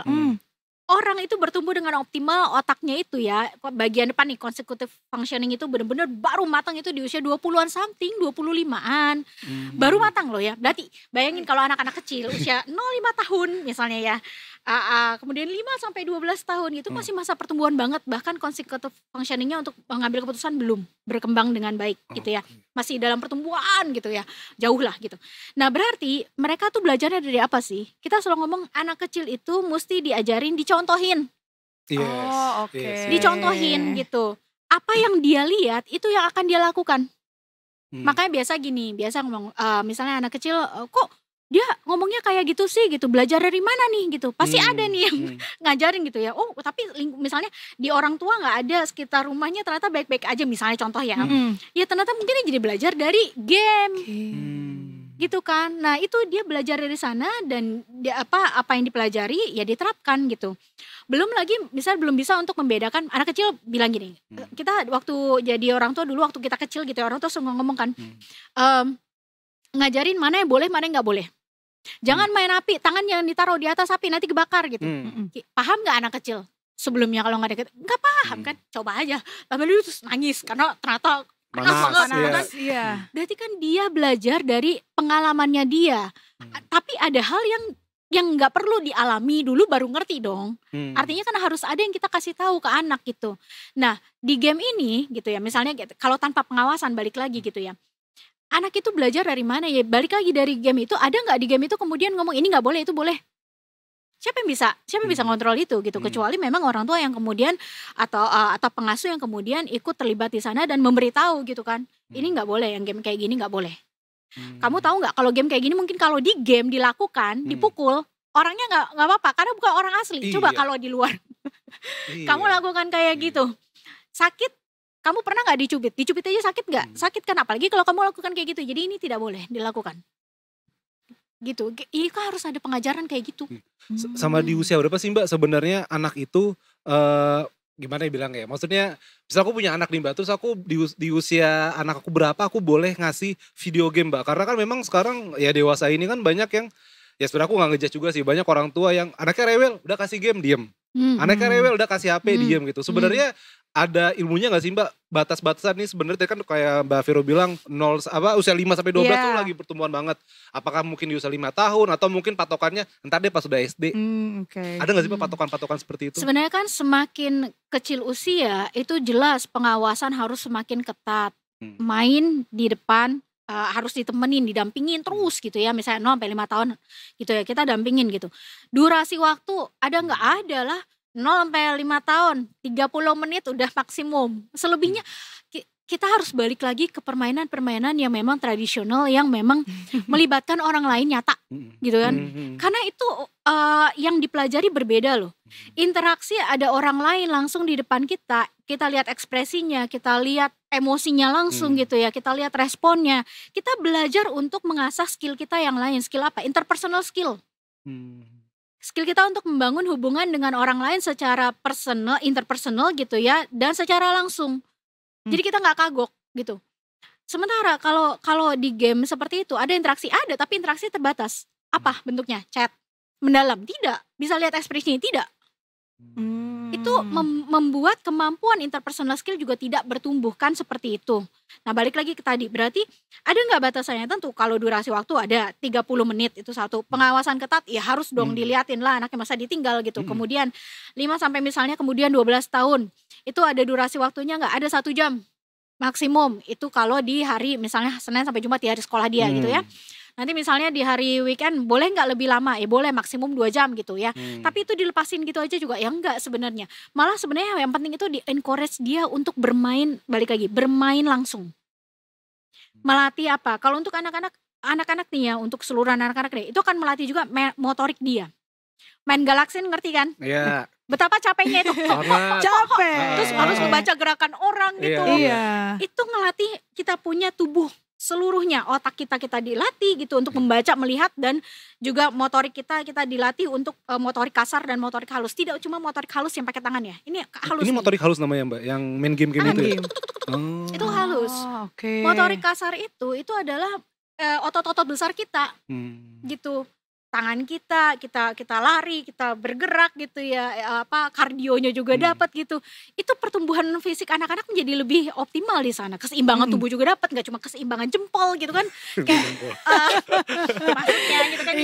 Apalagi di masa pertumbuhan anak-anak gitu. Jadi ya dorong lagi untuk galaksin lah, main karet lah, main apa tuh yang bekel. Ya kan? Benteng, main benteng. Main benteng, betul. Petak jongkok. Petak umpet, betul. Patung. Nah, iya. Bener, gak boleh ketawa. Iya gitu. Yang gerak jadi, itu, wah jadi nostalgia ya. Iya sih. Iya. Tapi akhirnya ada wacana nih kalau Roblox akan dilarang di Indonesia lah gitu, buat dimainin sama anak-anak. Nah kan biasanya kalau anak-anak semakin dilarang, semakin pengen, semakin dibeli, semakin diakses gitu. Nah kalau dari Mbak sendiri, kalau anak-anak dilarang, sebenarnya apa sih efek sampingnya? Kalau semakin dikekang gitu. Apalagi dia udah suka. Iya misalnya udah suka lah Mbak. Gitu susah ya. tahu perintah ngelarang. Takutnya malah demo nanti kan, gak tahu. Kami persekutuan Roblox. Kami dari PAUD 5. Nah sebenarnya mengenai Roblox itu dilarang untuk anak-anak gitu ya. Memang menurut aku pembatasan usia penting. Jenis-jenis permainan di Roblox yang tadi beragam sebenarnya ya gitu. Ada yang memang edukatif, kemudian apakah itu edukatif sesuai cocok untuk anak usia segini atau tidak gitu.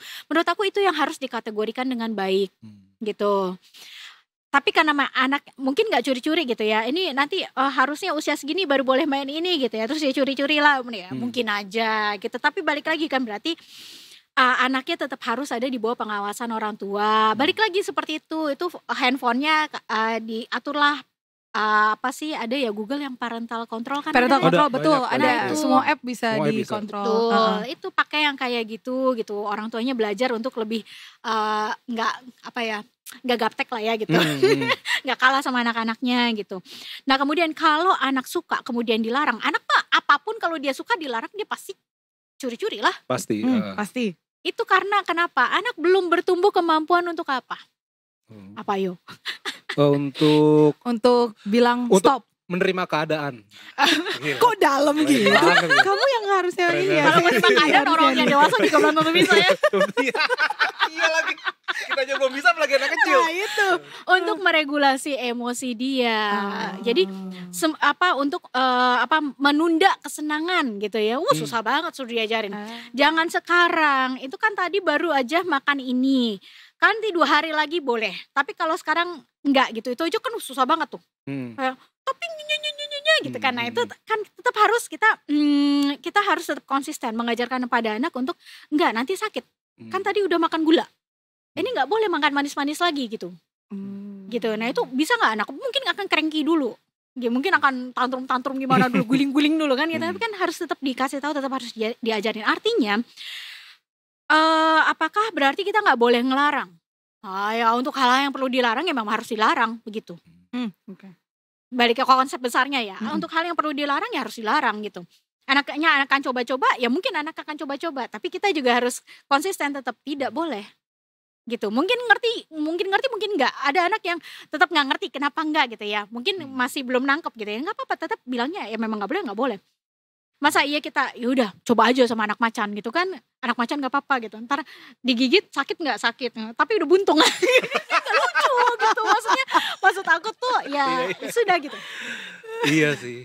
Iya bener. Apalagi kalau game juga kan secara garis besarnya Mbak. Kan ya kecanduan game itu sekarang kayak jadi tanda kutip penyakit sendiri gitu Mbak ya. Bahkan di sosmed juga banyak anak kecil yang tatum-tatum tuh nggak Dita? Yang saya bating-bating HP terus ini rusak, ini main ini nggak bisa gitu.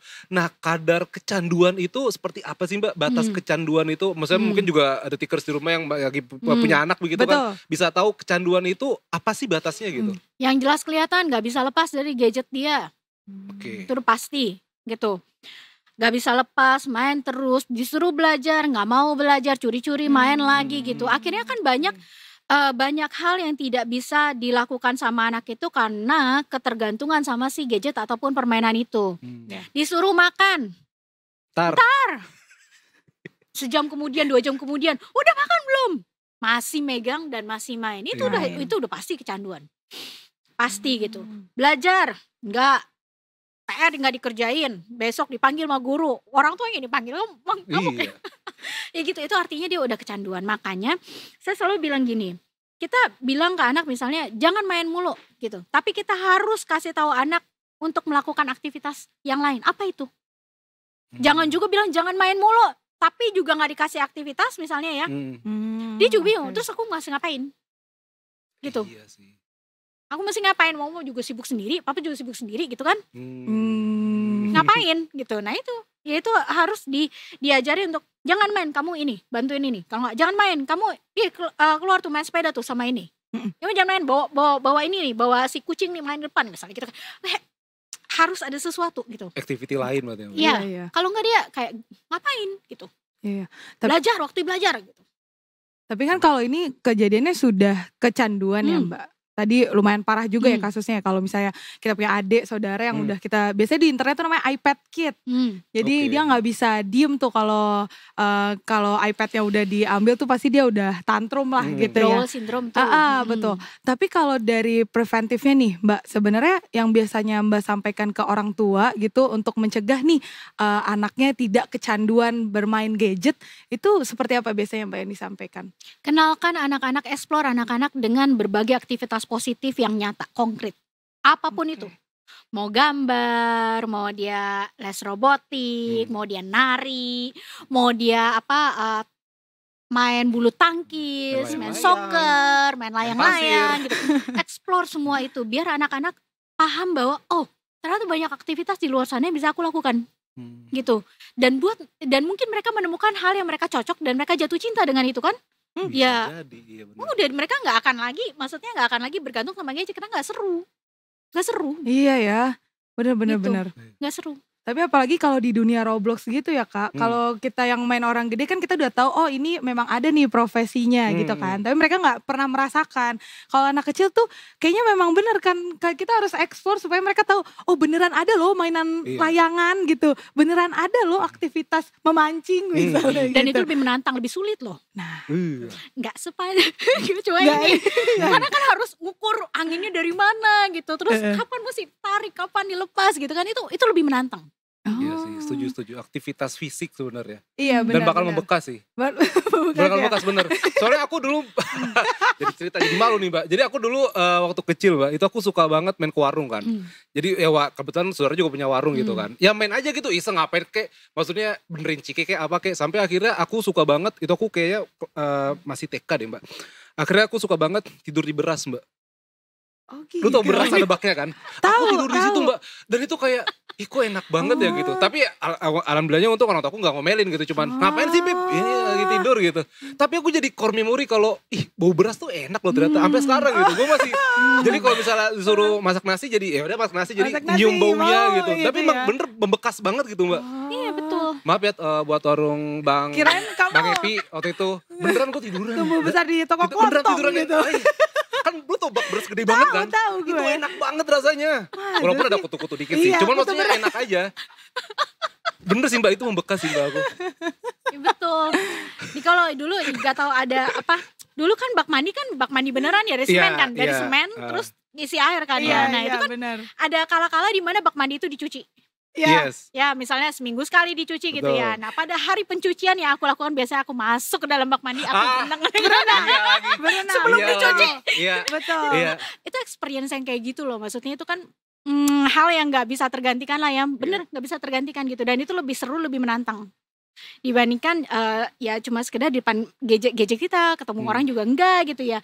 Terus mainan-mainan yang lain lah tuh kayak si petak-petak itu kan luar biasa. Dulu aku sepedaan tuh ini loh bekas Aqua. Gue taruh di belakang sepeda, jadi biar suaranya kayak motor racing gitu. Yang kayak bunyi knalpot. Itu experience yang gak gue dapetin sih. Dan jadi kreatif kan? Iya benar. Perbedaan aku sama adekku juga kerasa tuh. Kalau adekku Gen Z kan, lumayan bedanya lumayan jauh gapnya 7 tahun. Jadi lumayan kerasa tuh dia udah gak main ke rumah temennya buat manggil main secara langsung. Gitu. Apalagi manggil nama bapaknya. Itu udah paling parah. Sebenarnya gak ngatain, cuma manggil aja gitu. Betul. Ya Tarmin, bapaknya keluar. Enggak apa nyari si Budi gitu. Ya kan Mbak Vero bener kan? Iya betul. Tapi Mbak Vero pernah ada pasien nggak yang emang orang tuanya dan anaknya itu udah kecanduan parah banget. Udah sulit banget lah Mbak. Udah sulit banget lepasnya. Ada gitu. Nah cuma memang makanya kalau udah kayak gitu kan sebenarnya kalau kita nih ya, kalau orang kecanduan apapun deh, misalnya kecanduan alkohol lah, kecanduan drugs lah gitu kan, kita harus ada waktu untuk dia dijauhkan dari si sumber kecanduannya ini kan. Gitu, selama berapa lama waktu gitu. Jadi memang harus ketat. Cuma memang gini, kendalanya itu adalah seringkali di konsistensi, kedisiplinan dari orang tuanya juga gitu. Bukan karena nggak mau, kadang-kadang misalnya orang tua terbatas karena kerja juga gitu. Jadi nggak ada yang ngawasin rumah. Nanti di rumah adanya misalnya, mohon maaf, misalnya grandma, grandpa gitu kan, yang lebih nggak, aduh berisik banget udahlah gitu kan. Nah, yaitu akibatnya membuat progresnya lebih lama. Karena kan harusnya itu konsisten, disiplin terus seperti itu ya gitu. Jam berapa udah diambil gitu. Plus apalagi sekarang kan zamannya anak-anak sekolah ini semua pernah serba pakai gadget ya. Yes. Infonya ada di situ, WhatsApp kerjaan di situ, WhatsApp grup segala macam kan. Ini tapi di sini apa informasi kan di sini, aku mesti pegang gadget gitu kan ya. Nah itu juga jadi salah satu tantangan yang lain. Nah pada akhirnya memang balik lagi tadi ya, untuk melimitasi si screen time untuk main game, ya udah gunakanlah teknologi si Google itu tuh. Parental control itu kan salah satu yang bisa kita pakai ya. Kemudian pada saat di rumah konsisten. Jam segini handphone udah mesti diambil, tapi aku belum ngerjain kerjaan, belum ada tugas gitu ya. Udah salah sendirilah, tugasnya udah kasih dari kapan? Dari tadi belum dikerjain, belum, ya udah tanggung sendiri besok. Kalau aku daripada kemudian menggunakan alasan itu, padahal tugasnya udah dikasih harusnya udah bisa dikerjain karena udah dikasih dari tadi, tapi kamu nggak ngerjain, kamu ngapain dari tadi gitu ya. Terus anak menggunakan alasan itu, dia merasa bisa, besok diulangin lagi. Menggunakan alasan yang sama. Pada akhirnya kan jadinya kesepakatan yang udah dibuat bahwa gadget itu harus diambil jam segini, nggak boleh main gadget lagi, jadi mundur lagi. Nah anak belajar bahwa bisa dinegosiasi, kompromi. Tuh besok-besok aku pakai cara lagi gitu, gitu sih. Akhirnya jadinya makin lama dia untuk detox dari si permainan ini, dari kecanduan ini ya makin susah kan gitu. Kayaknya salah satu poinnya juga harus ya mungkin lebih keras ya gak sih Mbak? Maksudnya aku ngelihat beberapa temanku yang sudah punya anak juga, mereka kayak gak tegaan gitu loh Mbak. Oke diambil nih, anaknya tantrum, wah udah tahan lah 1-2 hari. Cuma lama-lama, udah kasihan nih gak apa-apa. Gue juga kerja gitu. Iya. Maksudnya kalau melihat generasi yang dulu, ya mungkin Mbak Vero juga, mungkin kita juga ngerasain, kan keras banget Mbak. Kalau salah ya salah, kalau dihukum digesper. Tegas Gak ada disiram air. Iya. Gak ada. Dan memang harus lebih keras lagi Mbak ya kalau gitu. Aku bilangnya tegas lah ya gitu. Lebih tegas. Harus lebih tegas gitu loh. Arti boleh gak ada konsekuensi? Boleh dong ada konsekuensi, tapi bukan dalam bentuk hukuman. Bedain antara konsekuensi dengan hukuman gitu. Karena sejujurnya ya waktu kita dihukum, mungkin kalau kita udah gede banget kita bisa, waktu dulu gue dipukul kenapa sih ya gitu. Ntar gue tanya dulu deh sama bokap gue, kenapa waktu itu gue dipukul ya? Gue ingatnya gue cuma dipukul doang. Itu karena anak-anak ingatnya adalah bagian yang menyakitkannya doang. Punishmentnya itu doang. Tapi nggak connect. Gue dipukul kenapa gitu loh. Karena yang keinget itu. Nah, tapi kalau konsekuensi itu biasanya akan lebih ngerti. Misalnya, kan tadi waktu mainnya cuma 30 menit. Terus kamu pakai waktu main sampai 1 jam. Gitu ya. Nah udah kalau gitu kamu gak boleh nonton. Kan ada ya, jadi udah kepake waktu nontonnya 30 menit, kamu pakai lah buat belajar. Jadi gak dapet waktu nontonnya. Gitu, jadi dia paham tuh, kalau gue ngelanggar yang ini berarti ada konsekuensi di belakang, gue harus kehilangan yang menyenangkan lainnya gitu. Jadi seperti itu. Iya, kayak potong uang jajan. Ya. Iya kan? Iya benar hukumannya ya. Efisiensi kata lo. Anggaran rumah tangga. Jadi nggak bisa ya. Oke, berarti kesimpulannya kan tadi kalau misalnya berbicara tentang game online kan sekarang kita topiknya lagi Roblox gitu ya. Sebenarnya Roblox nggak ini ya, maksudnya bisa dilihat dari sisi positifnya. Kalau anak kecil bisa banyak, tadi Mbak juga bilang bisa ada coding, melatih kreativitas, dan again berarti yang bisa dilakukan adalah dengan ada nih regulasinya ya Kak, misalnya nggak bisa diakses anak di bawah umur untuk daftar accountnya gitu bisa mungkin jadi, dan juga guideline ke orang tua. Nah dari Mbak Veronica sendiri mungkin punya pesan untuk orang tua nih, detikers yang nonton, bagaimana cara ideal lah ya untuk mendidik anak-anak mereka? Satu, kenalin anak-anak eksplorasi permainan-permainan, aktivitas-aktivitas konkret. Itu harus banget, banyak banget yang anak-anak bisa dikenalkan sebenarnya. Dan itu seru, mungkin ketika anak coba, anak malah jadi ketagihan dan gak mau lagi gitu. Karena ini gak terlalu seru, mungkin itu cuma buat waktu luang gitu ya. Tapi kalau pas bisa ketemu sama teman-teman, ngajakin mereka main apa, itu dilakukan, itu satu. Itu lebih bagus untuk membangun interpersonal skill, kemudian membangun motoriknya. Jadi kan anak-anak lagi bertumbuh itu harus muscle-nya segala macam tuh harus diajak untuk berlatih gitu biar tumbuh optimal, tingginya optimal dan lain-lain. Nah, kemudian kedua gitu, pembatasan waktu dalam bermain itu perlu gitu ya. Tadi untuk 0-5 tahun misalnya 30 menit dan dengan pengawasan penuh selama dia bermain gitu. Kemudian yang 5 sampai dengan 12 tahun itu 1 jam. Gitu ya. Nah, itu juga tetap harus diawasi. Seperti itu, main gamenya apa, kayak gitu. Terus percakapannya kayak gimana. Dan 3, ayo masukin ke dalam gadgetnya anak-anak itu si Google Parental Control itu. Jadi situ bisa diatur. Mana yang boleh dibuka, mana yang enggak, berapa lama kelihatan kan segala macam gitu. Nah, itu dilakukan gitu. Kemudian keempat, disiplin, konsistensi. Jangan kadang-kadang boleh, kadang enggak, kadang boleh, kadang enggak. Gimana gitu kan. Perilaku itu akan terbentuk kalau konsisten. Kalau tidak konsisten tidak akan terbentuk. Kita mau anak kita berperilaku yang seperti apa, maka harus konsisten. Gitu sih. Wah, ini inner child saya lah. Langsung gitu ya nih. Terus kalian konsultasi juga nih. Iya kan dibilangin konsultasi kita. Mumpung gratis. Terima kasih banyak Mbak Vero sudah mampir di Detik Sore ya. Semoga kita berharap juga para orang tua di sana begitu kan, pada Detikers juga.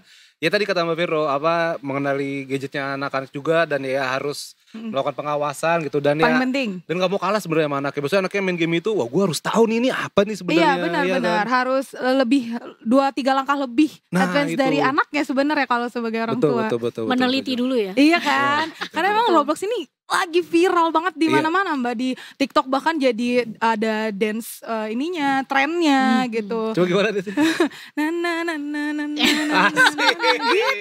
Coba cari deh. Ada masih ya? Dance TikTok ini Roblox. Ada tutorialnya, saking viralnya. Tapi itulah tadi balik lagi kata Mbak Veronica kan peran orang tua itu juga penting banget. Betul. Sudah siap? Sudah siap lah. Siap searching Roblox sampai iya, kirain siap jadi apa sih ini game-nya. Oke Detikers, itu saja tadi perbincangan kita dari tadi jam 3 sore. Yes. Makasih banyak Tita sudah menemani hari ini. Senang sekali. Debut. Top banget emang. Oke. Terima kasih Kak Afif. Terima kasih juga Mbak Vero. Sama-sama. Terima kasih juga rekan studio. Terima kasih Detikers yang udah nonton juga. Besok kita akan kembali di jam yang sama. Besok Tita lagi? Enggak. Oh belum. Nanti ya. Next time lagi Tita ya. Siap. Detikers kita besok berjumpa lagi di jam waktu yang sama. Oh ya Mbak Vero masih ingat kan tagline-nya Detik Sore nggak cuma hore-hore. Ya. Kita bareng-bareng ya Mbak. Wajib ini ya, wajib pokoknya. Oke Detikers, terima kasih banyak. Kita berjumpa besok di jam dan waktu yang sama di Detik Sore. Gak cuma hore-hore. Bye-bye. Ciao.